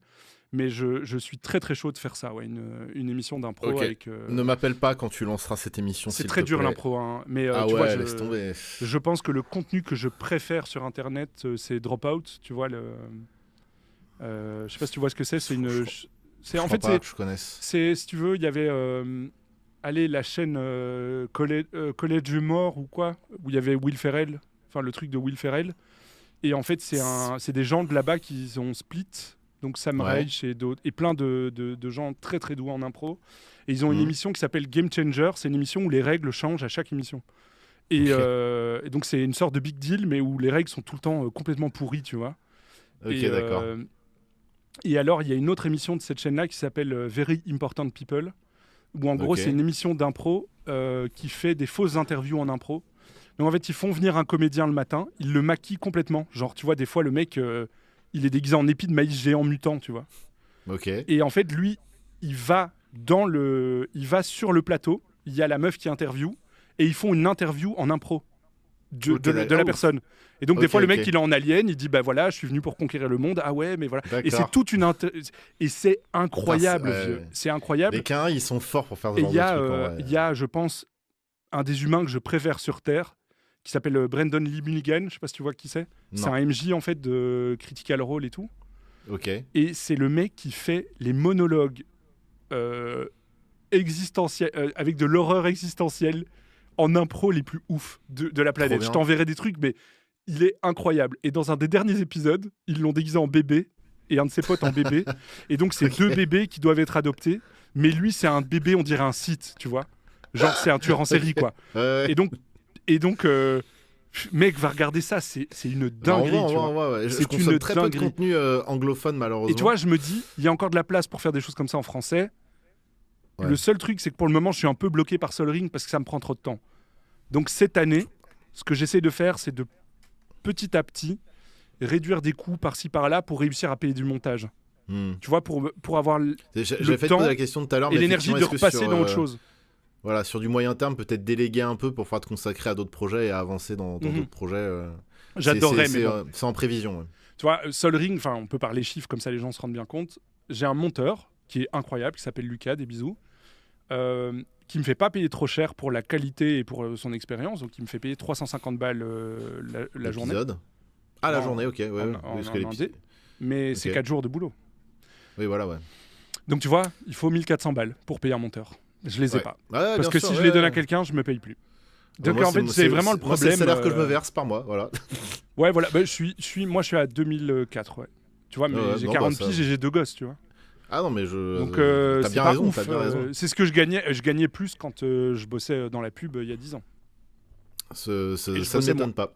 Et je bossais moins. Mais c'est pas pour de la thune que tu fais ce métier, quoi. Parce que sinon. Ah bah évidemment. Sauf si t'es dans le top streaming, top YouTube, mais bon.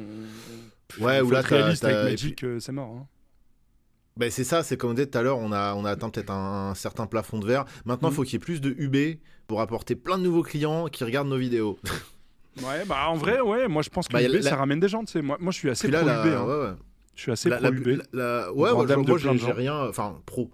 J'aime beaucoup les UB que j'aime bien, et je déteste les UB que j'aime pas, comme tout le monde en fait, je pense. En vrai, c'est ça, parce qu'on voit beaucoup Tortue de débats Ninja, autour de ça. t'es ok avec ou pas? Alors, le problème, c'est que... alors moi, la licence, j'aime bien.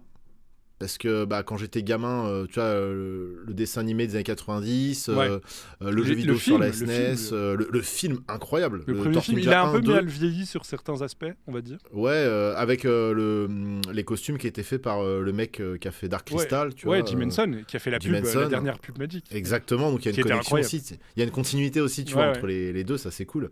Mais le 2 était cool aussi, mais le 3 par contre était vraiment pas terrible. Donc moi là, je suis ok avec la licence. Au début, quand les rares ont leak, il y en a que je trouvais sympa, d'autres que je trouvais dégueulasses. De manière générale, je trouve le set un peu plus sympa que Spider-Man, globalement. Dans la DA globale, tu vois, et dans ce que les mécaniques ont l'air de proposer. Là, t'es en train de dire... C'est pas compliqué, bien sûr. Je trouve que, je sais pas... Je trouve que les biscottes, c'est meilleur que le caca. C'est meilleur que la merde, oui. Oui, voilà. Mais moi, j'ai été vraiment... objectivement étonné par Tortue Ninja, parce que j'avais un peu peur du set, et quand j'ai vu le set, je me suis dit, ok, c'est Kamigawa, quoi. En fait, tu vois... Après, globalement, je remate. Là, du coup, ils ont commencé à délivrer les spoilers et tout. Il y a vraiment des trucs que je trouve infâmes. Tout le délire avec le fromage fondant. Alors, c'est très rare. Moi, tu sais, je suis très. Non, mais. Je suis très. Moi, tu me montres un dessin mal fait d'un poulet rôti, ça me donne la dalle, tu vois. Ouais. Là, je vois les pizzas, elles sont tellement immondes, mais sur tous les visuels. Ils ont fait une plate armor, là. Enfin, ils ont réimprimé un équipement assez cool là, pour le commandeur. Ouais, Commander Plate, ouais.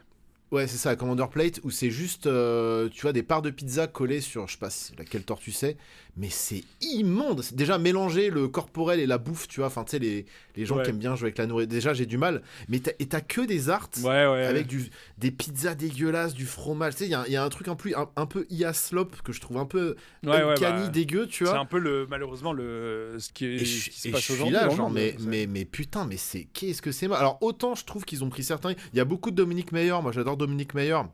Et là, il a fait un super visuel de Shredder. Hein. Il a fait vraiment des trucs chamés. Et à côté de ça, t'as des trucs, mais on dirait du ChatGPT 2022 immonde. Donc, en fait, ça côtoie des trucs très cool, où vraiment ça rend hommage à la licence et tout. Et même, j'ai envie de jouer les cartes. Genre le Super Shredder, j'ai envie de le monter. Il y a la carte de trucs, justement, la série Lies, là.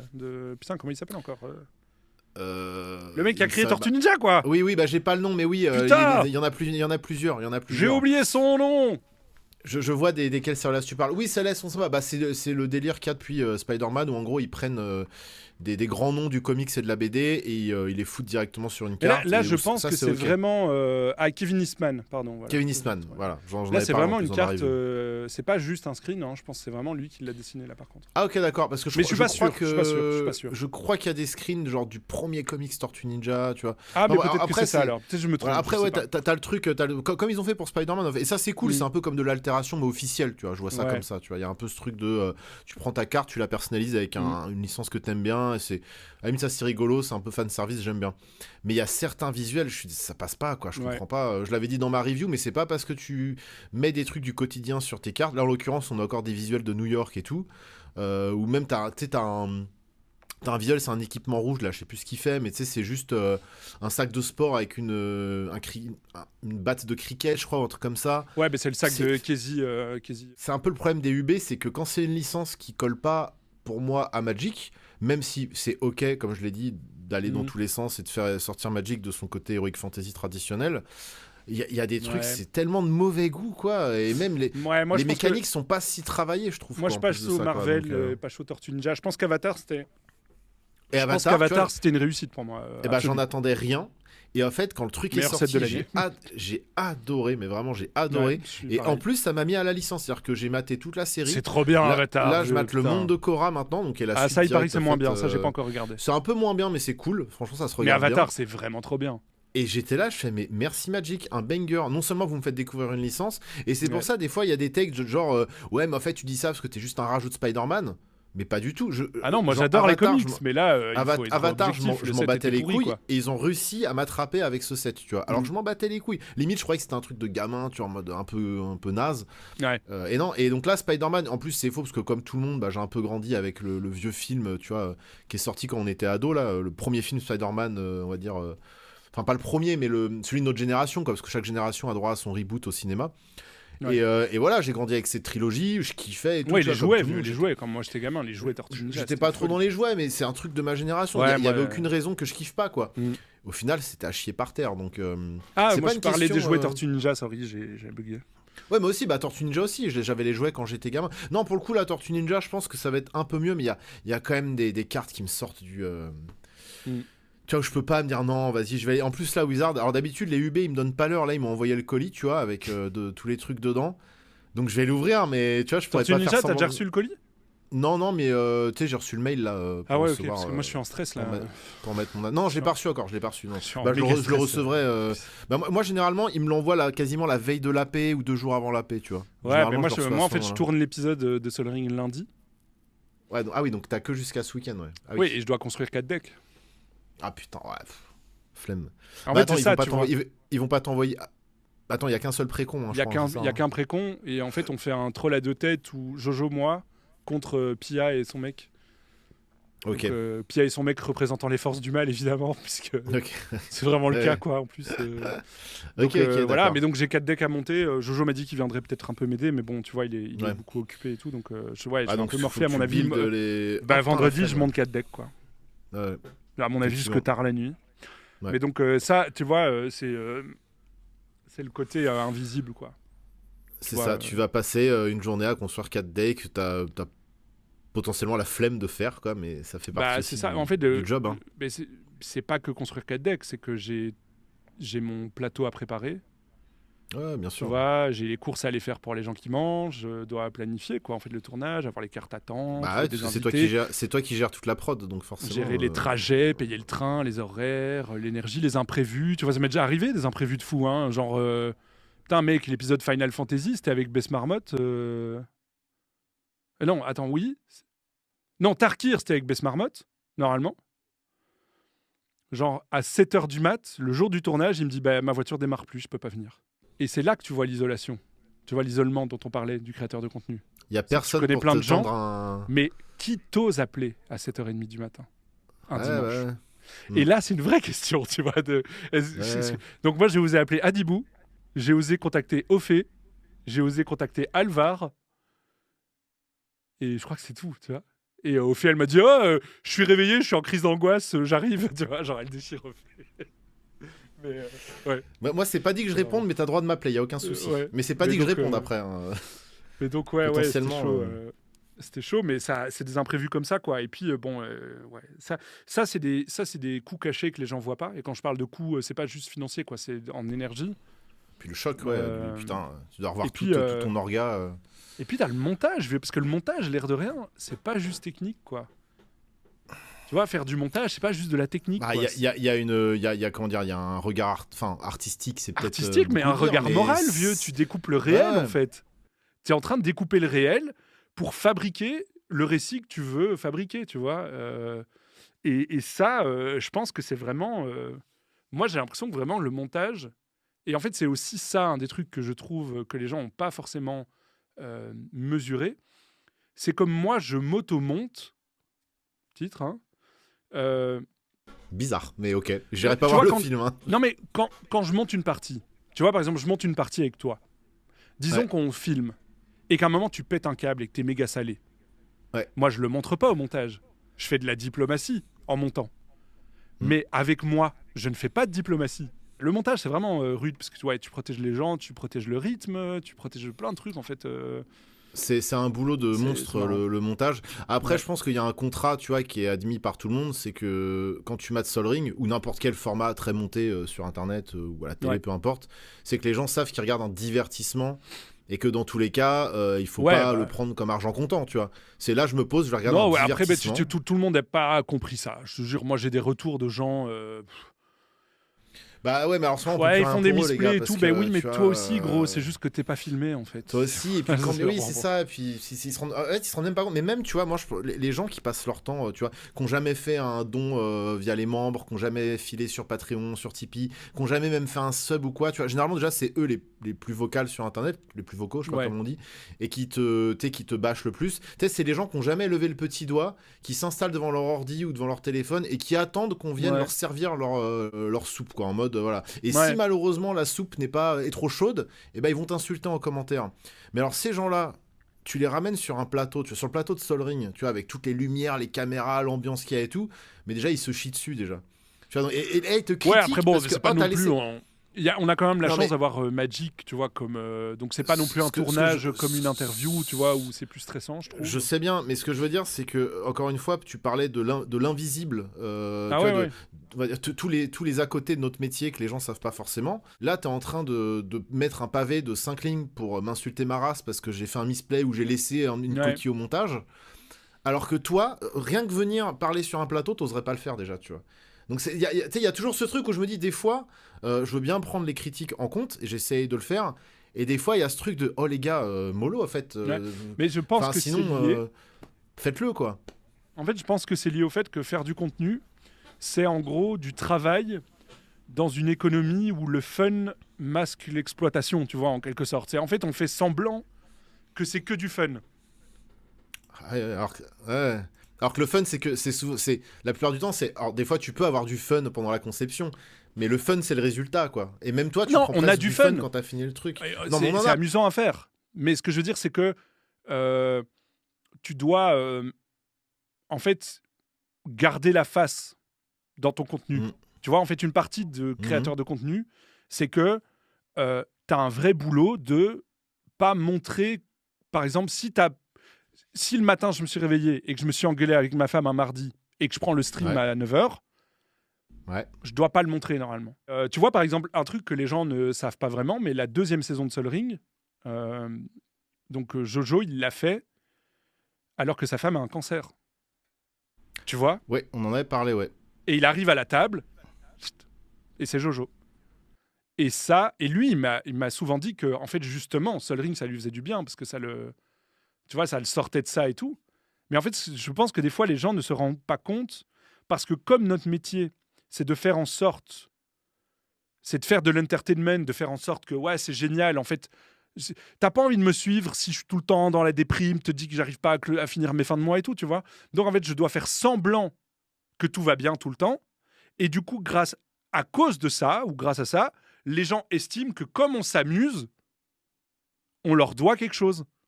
Vu que notre métier, c'est de nous amuser. C'est que du fun. Notre métier, c'est que du fun pour eux. Donc, comme ils n'ont pas la big... Mais ça, c'est tout le monde est comme ça. Ce que je veux dire, c'est que tout le monde pense toujours bosser plus que les autres.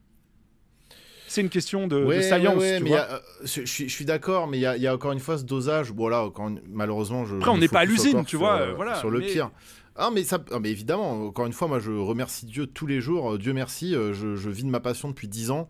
Et merci d'ailleurs aux gens qui nous suivent, qui nous soutiennent, machin. Heureusement qu'il y a des gens comme ça pour nous soutenir et pour nous regarder, sinon on n'existerait pas.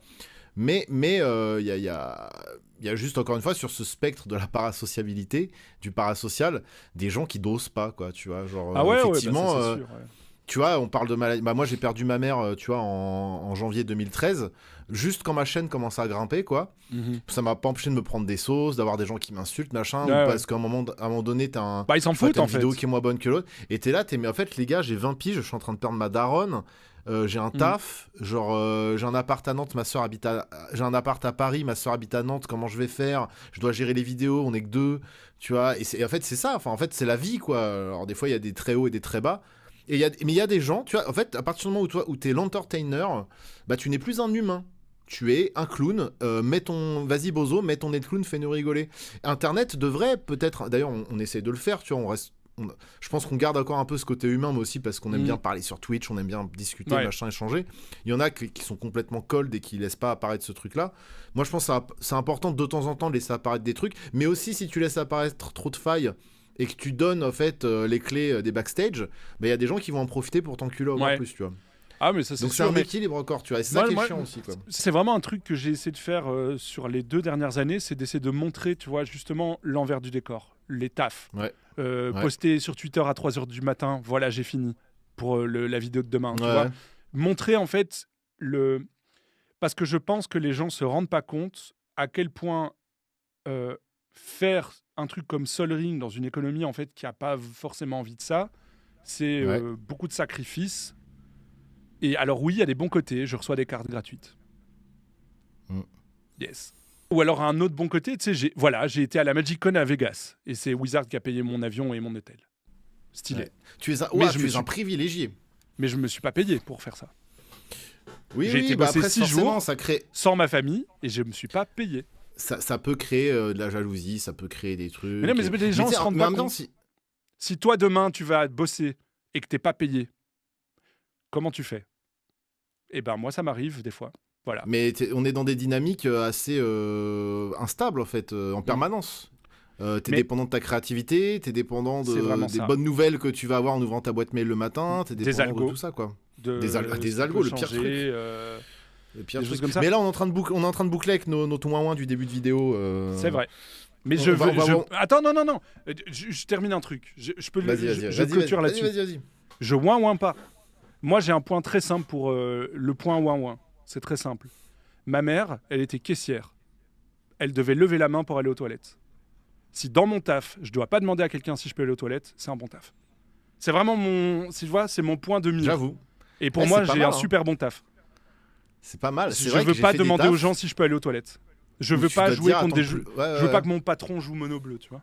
Y a pas. J'ai eu des. Oui, ça résout. Nique ta mère. Oui, Je vais pisser si je veux. Je vais chier si je veux. Ma pisse. C'est ça, mon caca n'est pas sur la pile. Oui, mon caca se résout immédiatement en instant speed. Mais donc, et en me plains vraiment pas. Je me plains vraiment pas de ce boulot. Sinon, je le ferais pas. Parce que honnêtement, je me sens pas obligé de le faire, ce métier. Je peux faire plein d'autres choses. Je vais me dire ça quand je doomerai sur ma situation en mode là, si je veux aller faire caca, je demande qu'à moi-même. Et c'est moi. Non, mais je suis regarde toutes les compétences que tu développes en faisant ce métier. Si demain ça s'arrête, ces compétences, il y a quelqu'un qui va vouloir les louer. Alors c'est chiant, tu devras peut-être lui demander pour faire pipi, mais crever la dalle, ça n'arrivera pas. Bien ça, sûr. Moi, j'en suis persuadé. Je m'inquiète pas du tout sur mon avenir. Je sais que je pourrais... parce que je suis conscient que ça va s'arrêter. Tu vois, en fait, je ne vois pas ça comme quelque chose que je vais faire toute ma vie parce que je sais très bien que c'est comme ça que ça fonctionne, qu'il y a un moment, il y a quelqu'un qui va mieux faire, qui va prendre l'attention. C'est comme ça. C'est beau. Juste pensez à mettre de côté pour votre retraite, quoi qu'il arrive. Car nous n'aurons pas de retraite. Voilà. Enfin, je sais pas comment ça marche en Belgique, mais c'est pareil, nous en France, on sait qu'on... Je suis dans la merde, j'ai très très peu cotisé. Enfin, après, on va sûrement mourir d'un cancer avant nos 60 ans, de toute façon. Donc voilà, un cancer du cul, la merde, un cancer du cul. Puis là, avec les lois qui nous font passer en ce moment sur les pesticides, je pense que de toute façon, ça va être compliqué. Bon, je vais partir sur une dernière petite question. Comment ? Ouais, je t'en prie. On va tous mourir, j'allais dire. On va tous. Mais oui, mais tu m'as envoyé une liste de questions parce que t'es quelqu'un de professionnel. J'ai l'impression qu'on a un peu parlé de tout, mais on a parlé d'un point de vue complètement chaotique. Je suis désolé. Ouais, mais alors, tu sais quoi, je suivais un peu, genre, ok, là, on parle de ça, on n'a pas besoin de proposer cette question. Là, on revient là, hop, machin. Mais au final, on a un peu. Bon, il y avait 2 petites questions bonus, mais en fait, c'était au cas où. Mais je sais que t'es bavard, donc ça allait le faire. Et en vrai, j'aime bien la question sur le regard des autres créateurs, je la trouve importante. J'aimerais bien, j'ai des choses à dire. Ouais, ok, parce que je pensais que t'en avais un peu parlé, mais on peut partir là-dessus, si tu veux. Non, vas-y, ok. Vas-y, non, moi, si t'as des choses à rajouter là-dessus, on peut y aller, parce qu'effectivement, j'avais noté, est-ce que le regard des autres créateurs compte beaucoup pour toi ou pas du tout, mais ça boucle aussi un peu avec, est-ce que le regard des autres compte pour toi, parce que c'est un peu la même chose, finalement. Mais t'as peut-être des précisions à apporter. C'est différent, parce que justement, quand tu parles du fait que les viewers te mettent des commentaires négatifs ou quoi, c'est des viewers, dans le sens où c'est pas tes pairs, ils font pas le même métier que toi. Ils le jugent pas de cet angle-là. Et ça fait beaucoup plus mal d'être jugé par un autre créateur que par un viewer, pour moi. Et en fait, moi, au début, j'étais très, très... j'avais un énorme besoin de validation par les pairs, parce que de toute façon, c'est comme ça que tu arrives dans une niche. Il ne faut pas se le cacher. C'est quand tes pairs te valident, quoi, et que les viewers, du coup, se disent « Ah, ok, il est validé ». Et en fait, au début, j'ai fait beaucoup... Je suis pas complètement d'accord avec ça, mais vas-y, je te laisse finir. Je pense que d'un point de vue stratégique, pour exister en ligne, tu dois d'abord faire du contenu qui est suffisamment qualitatif pour être considéré comme OK par tes pairs. Ouais. Et après, il y a la phase 2 où tu fais des collabs avec les pairs. Et ça, après, tu peux juste arriver et te placer comme l'antagoniste en faisant exprès de prendre tout à revers pour te placer comme antagoniste et faire des vues aussi sur de l'algo un peu plus malsain du coup. Mais au final, c'est le même procédé, sauf que tu prends l'envers. Tu vas quand même utiliser les pairs. Je vois ce que tu veux dire. Tu vas juste grimper sur leur tête au lieu de leur serrer la main. Mais du coup, au début, tu vois, c'était hyper important pour moi. Donc j'avais créé un Discord avec des créateurs et tout. J'essayais d'être vraiment, tu vois, hyper dynamique dans la proposition de collab. Tu vois, j'avais l'émission Touche pas à mon deck où j'invitais les autres créateurs. J'essayais de créer une communauté en fait de créateurs. Ok. Et en fait, il y a eu, ça me prenait beaucoup d'espace mental quand même de faire ça. Il y a eu un premier problème à une époque où on s'est fait menacer de mort par un mec. Enfin bon, bref, c'était n'importe quoi. Et bon, ça déjà, ça m'avait un peu saoulé, donc j'avais un peu levé le pied là-dessus. Et puis il y a eu l'histoire des bans. Tu vois, les bans en commandeur. Où là, il y a vraiment eu. Le gros shitstorm un peu con. Putain, tu sais pas, où j'ai l'impression que les gens ils représentaient plus une identité qu'un avis. Et moi, je me suis pris un shitstorm de l'espace parce que j'avais osé lire un article de Passion Carton. Enfin bon, bref, ça avait fait un bordel. Oui, je me rappelle très bien de cette C'était vraiment rude. Moi, c'est un moment qui a été très dur et j'ai décidé de couper la connexion avec tout le monde et de me recentrer vraiment avec mes potes. Tu vois, Adibou, Magic Sechik et tout. Tu vois, Alvar, des gens, si c'est mes potes, tu vois, je sais, tu vois, ou Az, l'épouvantail, tu vois. Az, je sais que si quelqu'un, par exemple, essaye de lui raconter de la merde sur moi ou quoi, je sais très bien qu'il va venir en me disant, mec, fais gaffe à cette personne. Parce que ça parle vraiment mal de toi. Et ça, c'est important d'avoir des gens comme ça autour de toi. Ou tu vois, ou Jojo, tu vois, Joël, c'est pas le nombre de fois où des gens...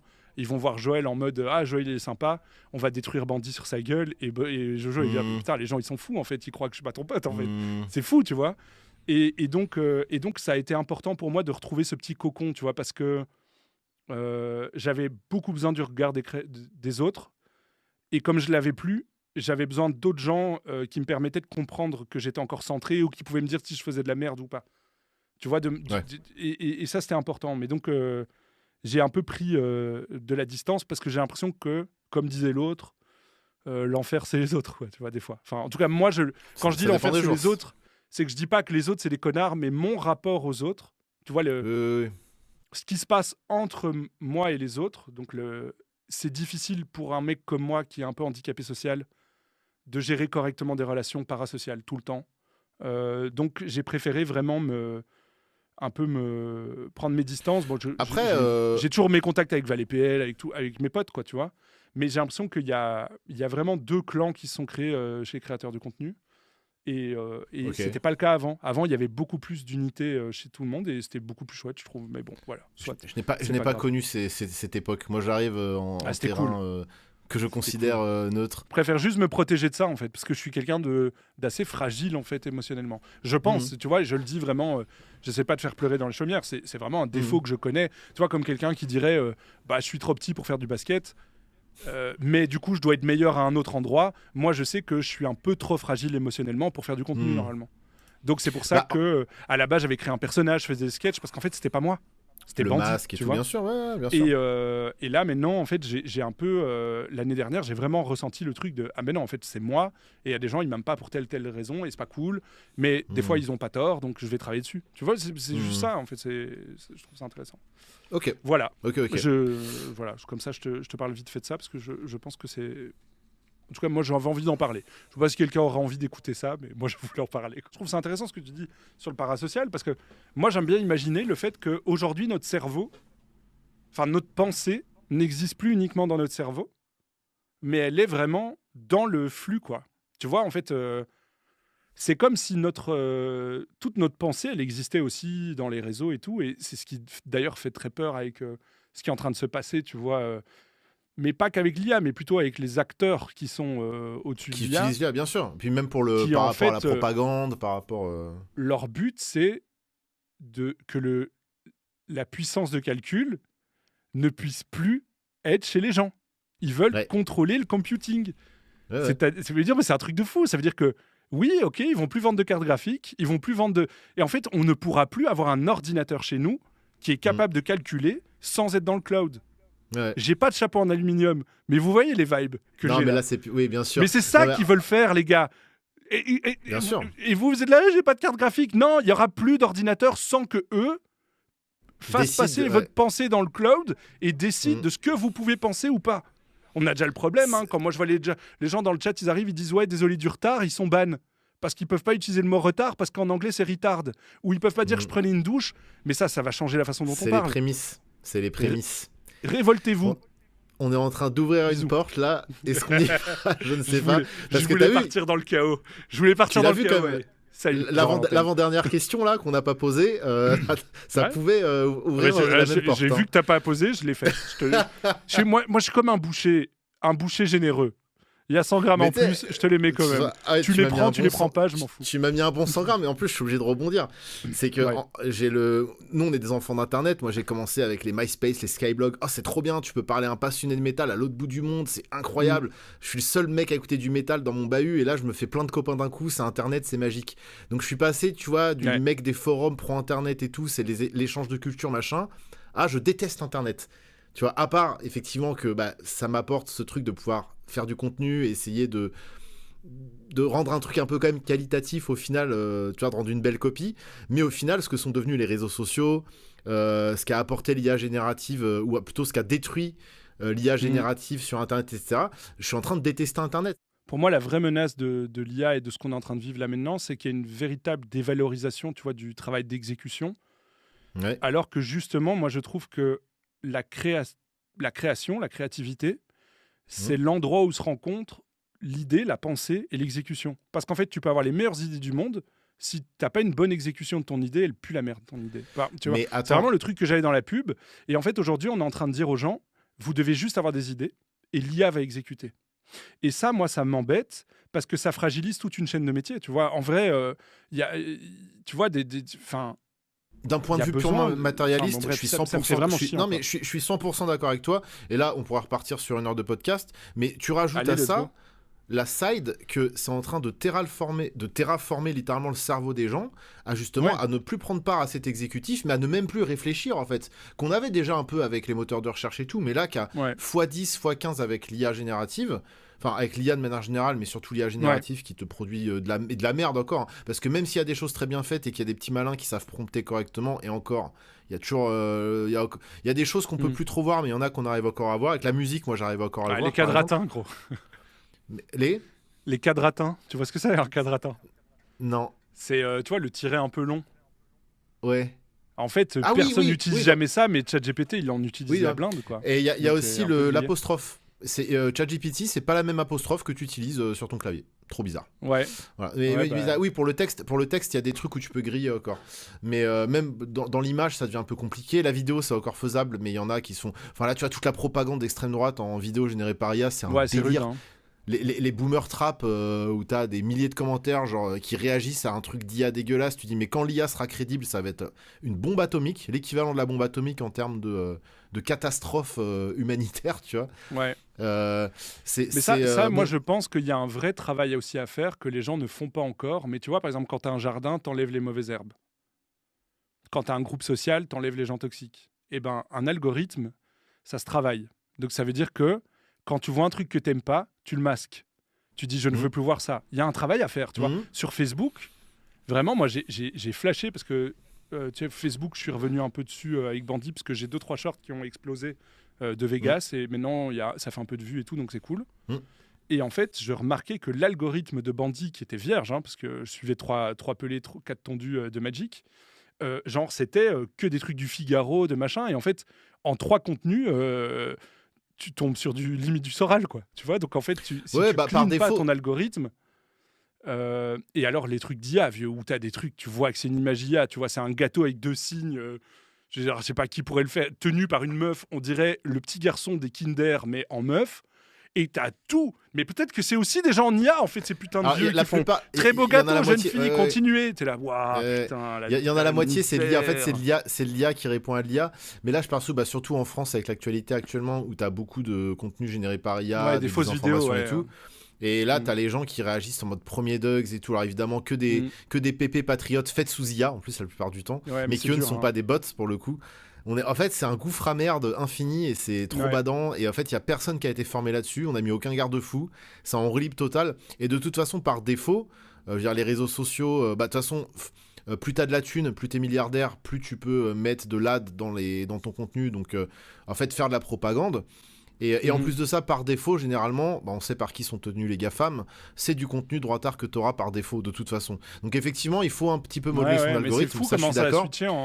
Mais ce qui fait que moi, maintenant, je me retrouve qu'avec du brain rot, parce que les seuls trucs que je garde dans ma timeline, mais c'est un des truc trucs débiles. Et en fait, ce que les gens doivent vraiment comprendre, c'est que ce qu'on appelle l'IA slope, donc les contenus générés facilement par IA comme ça... qui pullulent sur Internet, ça prend la place des créateurs de contenu dans les algos. Complètement, ouais. C'est-à-dire il y a même la théorie de l'Internet mort, tu vois, qui se met de plus en plus en place. Tu vois. En fait, l'économie de l'attention,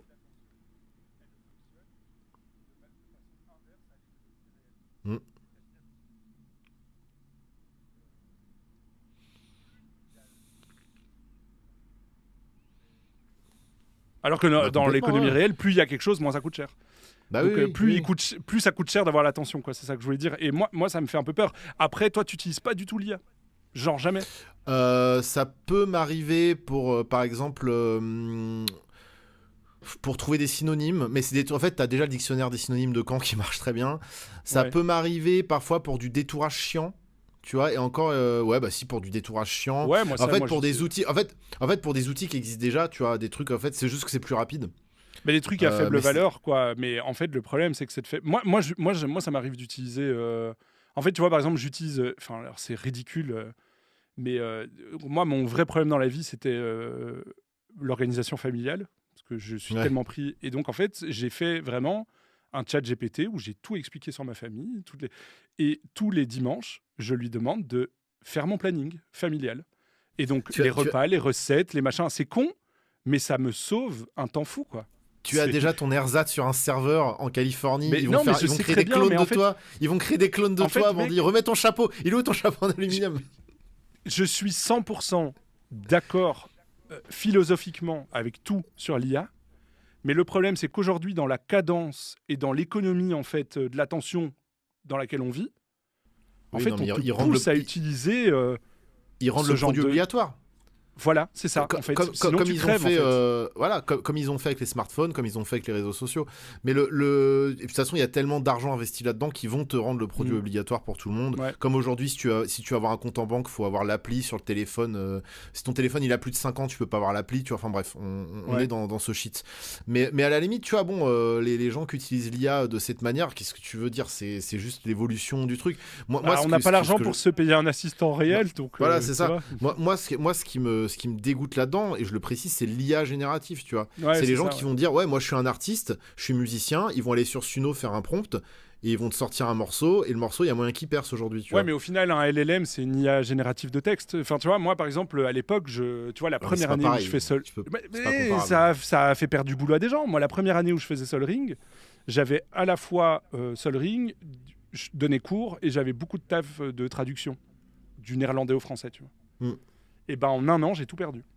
Parce qu'au début, tu peux traduire, puis après, tu peux vérifier si c'est juste, et après, plus besoin. Parce qu'en fait, maintenant, tu mets ton texte dans le chat GPT, c'est traduit. Ça a fait perdre. En fait, tu vois, ce que je trouve compliqué avec ce débat, c'est que là, maintenant que ça touche la musique et les arts visuels, tout le monde est là, c'est horrible pour les pauvres artistes, mais putain, les gens qui écrivent, c'est aussi des artistes. L'écriture, c'est aussi un art. Moi, j'écris pas mes vidéos. Je pourrais dire, tu vois, là, je vais parler de la toxicité dans Magic. Encore une fois, cet exemple, parce que c'est la vidéo qui est sortie aujourd'hui. Et il me générait un texte, tu vois, pile pour faire une vidéo bien YouTube qui rentre dans l'algo. Je continue d'écrire mes vidéos à la main, tu vois. Enfin, en fait, j'ai fait ce choix, qui est un choix éthique, de ne pas écrire mes vidéos avec ChatGPT. Il faudrait qu'on mette un sigle. Et même aujourd'hui, cette vidéo n'a pas utilisé d'IA générative. Ouais, mais ça commence, hein. Tu sais, dans les arts visuels, maintenant, t'as le sigle anti-IA, machin. Comme le Nutri-Score en Belgique, quoi. Ouais. C'est ça. Et on a le Nutri-Score aussi en France, mais c'est à peu près pareil. En fait, tu vas avoir l'art consommable, que les gens vont bouffer au quotidien, qui va leur donner le cancer de la tête. Et les gens qui feront un peu attention et qui essaieront de garder un peu d'humanité là-dedans. Et t'auras peut-être, encore une fois, deux sides avec une zone de gris au milieu, malgré tout. Mais malheureusement, on en arrive là, quoi. Ils ont réussi à faire ça, quoi. Ouais, ce débat, en fait, il est aussi complexe parce que j'ai l'impression que... tu vois ce que c'est le fudge factor ou pas ? Non. C'est en fait... Enfin, c'est pas exactement ça, mais je vais l'expliquer dans le... Je rappelle qu'il y a une demi-heure, on a dit, on va pas poser cette question. Non, mais vas-y, tu sais, moi, je parle jamais à personne, vas-y. profite. Mais le fudge factor, c'est l'idée que, globalement, on triche tous un peu, on triche tous un tout petit peu, mais de façon acceptable. Pas trop, tu vois, un peu. Et j'ai l'impression que ChatGPT, c'est vraiment typiquement ça. C'est que si t'écoutes, personne l'utilise jamais. Mais en vrai, moi, je trouve ça intéressant de dire que moi, philosophiquement, je suis contre ça, mais aujourd'hui, je n'ai pas le choix. Je n'ai pas le choix parce que la cadence qui m'est demandée. Ouais. Et donc, moi, par exemple, je brainstorm avec ChatGPT pour mes vidéos. C'est-à-dire que je le mets en vocal dans ma voiture et je dis putain, tu vois ce concept de Bourdieu, tiens, on pourrait aller où, machin. Ah, c'est une très bonne idée. Vas-y, arrête de me flatter, tu me casses les couilles, tu vois déjà. Et il est horrible à faire ça. Ouais. Et du coup, tu vois, j'aime bien aller lui dire, vas-y, tu me recommandes quel auteur à lire, link-moi vers des articles. Mais après, il faut les lire, les articles. Parce que sinon, ChatGPT, il dit de la merde. Voilà, c'est là où j'allais en venir. Fais très attention. C'est hyper important de lire. Magic GPT. Non, Magic, non, en fait, parce que des fois, moi, je lui pose des questions sur Magic. Tu sais, genre précisément, tel personnage. C'est sûr, ouais. Tel personnage dans tel set, il s'est passé quoi, machin, mais il m'invente des trucs. Et après, je fais donne-moi la source. Et en fait, il a pas de source. Il a jamais de source à me donner. Ou alors, je clique sur la source et ça n'a rien à voir avec ce qu'il m'a dit. T'as des techniques de prompt aussi gaffe, quoi. Où tu peux lui dire ne me réponds que des choses qui sont 100% sûres et vérifiables. Tu vois, si tu lui dis ça, moi je demande toujours de toute façon des sources académiques et tout. Donc, pareil. Mais tu vois, en fait, on va dire que je l'utilise plus comme une sorte de... Tu vois, quand tu vas à la bibliothèque, à l'époque, tu avais l'espèce de thésaurus là, avec tous les livres. Mais je l'utilise plus comme ça parce que moi, je suis pas un sociologue à la base, donc tu vois, il y a des concepts que je maîtrise mal ou quoi. Et je dis, tiens, qu'est-ce que tu pourrais me recommander pour maîtriser ce concept ?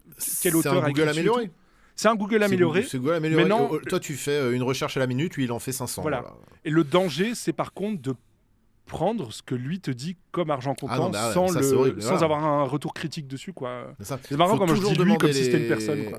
Ouais. Faut toujours lui demander les sources, cliquer sur la source et lire le truc. À la limite, ce qu'il va faire, c'est qu'il va faire du tri dans les recherches. En fait, voilà, moi, il me sert à ça. C'est-à-dire que, par exemple, je vais faire une vidéo qui parle de l'art dans Magic ou quoi, du lore ou quoi. Je vais faire j'ai besoin de telle info, va me chercher toutes les datas que t'as et donne-moi les sources. Une info sur deux, elle est complètement fausse, il l'a inventée. Ouais, c'est donc je dis attends, et puis en fait au final tu fais le tri. C'est juste que c'est un peu un Google amélioré, mais encore une fois, c'est un Google qui crame je sais plus combien de litres d'eau par requête, quoi. En fait, c'est ça le problème. Donc c'est vrai que moi quelque part je culpabilise à fond quand je lui demande génère-moi mon planning de la semaine, tu vois, parce que c'est un peu con, tu vois. Je pourrais le faire, mais en fait ça accélère encore plus le monde. Le monde va trop vite et en fait on l'accélère en faisant ça, quoi. Mais c'est rude. J'ai pas une position en fait. J'ai l'impression que le vrai débat, c'est pas si c'est bien ou pas bien, tu vois. Le vrai débat, c'est au final, au bout du compte, c'est qui capte la valeur qui est générée par l'IA, quoi. Tu vois. Est-ce que c'est la personne qui l'utilise ou c'est quelqu'un d'autre et voilà. Les mêmes. Et je pense que ça, c'est plus un débat de société. C'est quoi, quelle société on veut, quelle échelle de production on veut et tout. Ouais, mais actuellement, on est foutu, quoi. En fait, pour avoir fait 2 vidéos sur ma chaîne principale qui parlent de ça à 2 ans d'intervalle, où en gros je fais un peu des calls dans la première vidéo et 2 ans après je réagis à mes calls en mode voyez, c'est bien ce qu'on avait dit, quoi.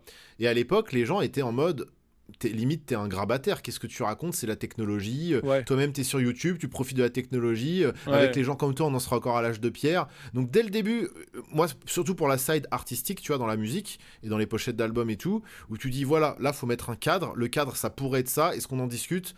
Ouais, non, mais t'es parano, qu'est-ce que tu racontes ? De toute façon, c'est qu'une mode, et alors, c'est comme Photoshop. Et en fait, les gens, c'est-à-dire qu'ils ils se font tellement chier dans le crâne par la propagande qu'ils acceptent le moindre truc. Alors demain, pour marcher, il faudra se mettre un bâton dans le cul et puis faire le poirier et sucer un keuf. Ah bah ouais, attends, c'est pas les gauchistes qui vont nous dire moi je fais quoi, hein, moi je connais la vérité, tu vois. Donc t'es là, oui, vas-y, allez-y, nous on fera notre petit îlot de notre c'est côté. sûr que c'est un vrai shift culturel, quoi, l'IA. En fait, tu sais, moi c'est un peu le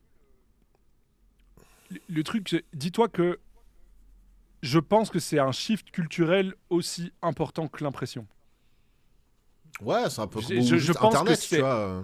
Ouais, mais même, tu vois, la différence entre le monde avant qu'on imprime des livres et le monde après qu'on imprime des livres, elle est violente, quoi, parce que l'accès au savoir et tout, tu vois, et je pense qu'il y a vraiment de ça, et comme je te dis, le problème, c'est que ça dévalorise le travail d'exécution, et en fait, on s'est souvent reconnu dans qui sait faire quoi, Et surtout dans les métiers créatifs, tu vois, il y avait une valeur. Surtout, moi, je le voyais déjà, tu vois, quand j'étais dans la pub, mon collègue direct, il était ce qu'on appelle directeur artistique. Donc lui, il s'occupait de l'art et tout.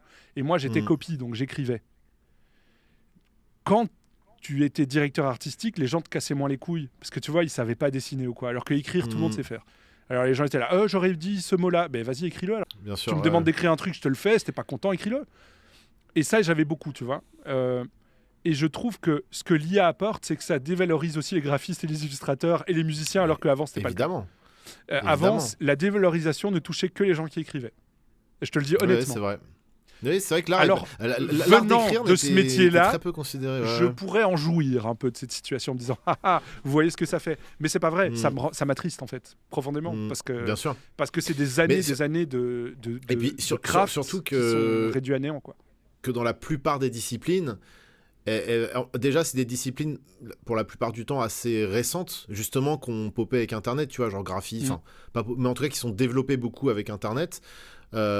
Exemple graphiste ou graphiste de vidéos YouTube de Tom. Oui, voilà, ou même même créer des vidéos YouTube, tu vois, parce qu'aujourd'hui l'IA le fait, mais elle le fait de manière nulle, mais tellement nulle. Tu sais, la plupart du temps ça se voit, majoritairement ça se voit déjà parce que je crois que ça se voit que mes covers je bosse dessus, quoi. Je crois que je mets bien 1 heure, 1 heure et demie par cover. Et tu vois, c'est-à-dire que pour l'instant, et même quand bien même à terme et en plus je suis même pas sûr, parce que vu que l'IA commence à s'auto-alimenter, bah du coup il y a des trucs dégénératifs où ça reste quand même moche. Et puis alors, je suis sûr que plus tard les gens en parleront comme de courant artistique peut-être, mais tu sais, il y a eu ce moment où tu avais certaines IA qui faisaient que du jaune, tu sais, que des trucs jaunâtres. Tu sais, des fois elle a ces périodes un peu d'influence, ses propres, on va dire, moods artistiques qui vont durer plusieurs semaines, plusieurs mois. Peut-être que dans quelques siècles millénaires, ils parleront de ça comme des courants artistiques, je sais pas. Mais au final, je sais pas, pour l'instant, j'ai l'impression qu'elle fait des trucs qu'on savait déjà assez bien faire, quoi, globalement, mais elle les fait en version éclatée au sol. Mais vu que les gens n'ont plus, on leur a retiré le goût des choses, c'est-à-dire qu'ils sont plus capables de faire la différence entre une vidéo de merde et une vidéo bien écrite, bien montée, et bah c'est ok. Ça a toujours Ils verront pas la différence. Ça a toujours été mon point sur l'IA. Le problème, c'est pas que ça fait aussi bien le boulot que nous. Le problème, c'est que les clients pour qui on bosse se contentent du médiocre.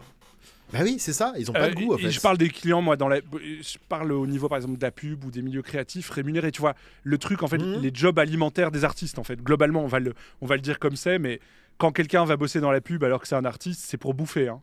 S'il pouvait faire autre chose, il le ferait. Et du coup, ça, voilà, c'est. T'as joué à Universal Paperclip ? Non, ça me dit rien. Eh ben, mec, fais-le parce que c'est un jeu, justement, c'est un jeu sur l'IA. En gros, tu commences, tu as une usine. Mais je crois que j'ai vu une vidéo qui parle. Oui, voilà, j'ai vu une vidéo. Je crois qu'il y a Ego qui a fait une vidéo dessus. C'est ça que j'ai vu. Et en fait, fais le jeu parce que tu te rends compte que comment ils sont capables de donner un propos sur un autoclicker pour faire des trombones. Mais c'est assez incroyable parce qu'en fait, je vais pas spoiler, mais en gros, le jeu, le but, c'est que en fait, tu te rends compte que tu es une IA, en fait. Tu peux gagner du processeur, de machin. Et en fait, ton but, c'est de faire des trombones. Mais il y a un moment où tu commences à te dire pour vendre plus de trombones, je dois guérir le cancer, comme ça il y aura plus de gens vivants et je pourrais vendre plus de trombones. Et en fait, ça parle vraiment de l'IA, de comment l'IA peut atteindre des objectifs qu'on ne veut pas forcément qu'elle atteigne parce qu'elle ne pense pas comme nous. C'est pas la même chose, elle n'a pas une pensée, elle n'a pas une conscience. Et c'est super intéressant comme jeu. Mais il y a justement pour le coup des documents assez intéressants sur le fait que justement à terme l'IA pourra nous échapper sur ces questions-là de peut-être qu'elle dans son calcul que ça nous échappe parce qu'en fait c'est tellement une entité à part que ce qu'elle a pensé ou en tout cas ce qu'elle a halluciné, là ça nous échappe. Et que si un jour elle décide, je sais pas, d'éliminer les humains, mais à la Terminator, tu vois, ou à la 2001, l'Odyssée de l'espace, alors à une autre échelle peut-être, ou en tout cas de manière un petit peu différente, pas exactement comme dans les films de l'SF, quoique peut-être que ça va arriver, hein. Black Mirror fait des trucs comme qui sont assez crédibles. Bah oui, c'est ça. Mais là, ces questions-là arrivent premier degré dans la bouche de certains scientifiques qui disent mais là on est en train de passer un cap, attention quand même. C'est ce qu'ils appellent l'alignement en fait des IA. C'est ça, de s'assurer qu'en fait dans leur quand on leur définit un objectif, s'assurer que correspondent globalement aux intentions humaines, quoi. Parce que, tu vois, par exemple, si je pourrais dire aux gens, je sais pas moi, je veux maximiser ce truc-là. Bah, franchement, c'est tout le propos de Paperclip. De Universal Paperclip. Donc franchement, fais-le parce que c'est incroyable. Tu verras où le jeu t'emmène. C'est un truc de fou. J'ai vu la vidéo d'Ego, c'est charmé, ouais. Mais je sais pas je sais pas, je me souviens plus de la vidéo. Je sais plus jusqu'où vraiment dans la vidéo. Jusqu'au, parce qu'il y a plusieurs niveaux dans Universal Paperclip. Et ça part de plus en plus en couille. Et genre à la fin, il y a vraiment en mode, ça devient une guerre de l'IA contre l'IA qui est pas alignée. Tu dois créer des vaisseaux spatiaux et tout. Tu vois, c'est n'importe quoi. C'est génial. Tout ça pour faire des trombones. C'est génial, et c'est incroyable. Enfin voilà. Mais de toute façon, il va y avoir il y a tellement d'altérité entre nous et cette espèce de nouvelle conscience qui pour l'instant n'en est pas vraiment une, mais qui à terme pourrait l'être. Que bon, enfin, ça n'a rien de rassurant. Les gars, lisez Asimov, lisez toute la SF des années 60, 70. Tout est déjà écrit. Ce sont les futurs prophètes. Voilà. Ouais. Je trouve qu'on a bien parlé. Ça fait 2h20 qu'on parle. J'ai si tu dis que t'as pas record. 2h20 de rec. Si, j'ai rec. Maintenant, je vois, ça module sur mon truc. Mais c'est une première. C'est la première fois que je rec comme ça. Donc, on croise les doigts parce que moi, j'ai pas ta voix. J'ai tout sauf ta voix. Voilà. Tu m'enverras la vidéo, je ferai un dub. De 2h20. Oui, je trouve vraiment. Je demanderai à une IA de lire sur tes lèvres et puis elle me fera le. Non, mais c'est cool après. Bon, je suis désolé, je suis un peu parti dans tous les sens, mais c'est un peu mon problème dans la vie. Pourtant, j'avais écrit des trucs et tout pour être sûr de pas partir dans tous les sens. Je vais avoir une petite journée de montage sur l'editing, je pense. Je suis quand même parti dans tous les sens. Mais non, c'était bien, franchement, c'était cool. Moi, je vais essayer de cut un peu ça, histoire de rendre peut-être le truc plus digérable, ou pas du tout. Oui, je vais voir. Plaisir, je vais réécouter, je vais voir, et puis et c'est bien aussi d'avoir un podcast que les gens peuvent mettre en fond et écouter une après-midi. C'est aussi un peu le but du format. J'ai l'impression qu'un podcast, quand c'est bien long, c'est chouette. Moi, j'aime bien.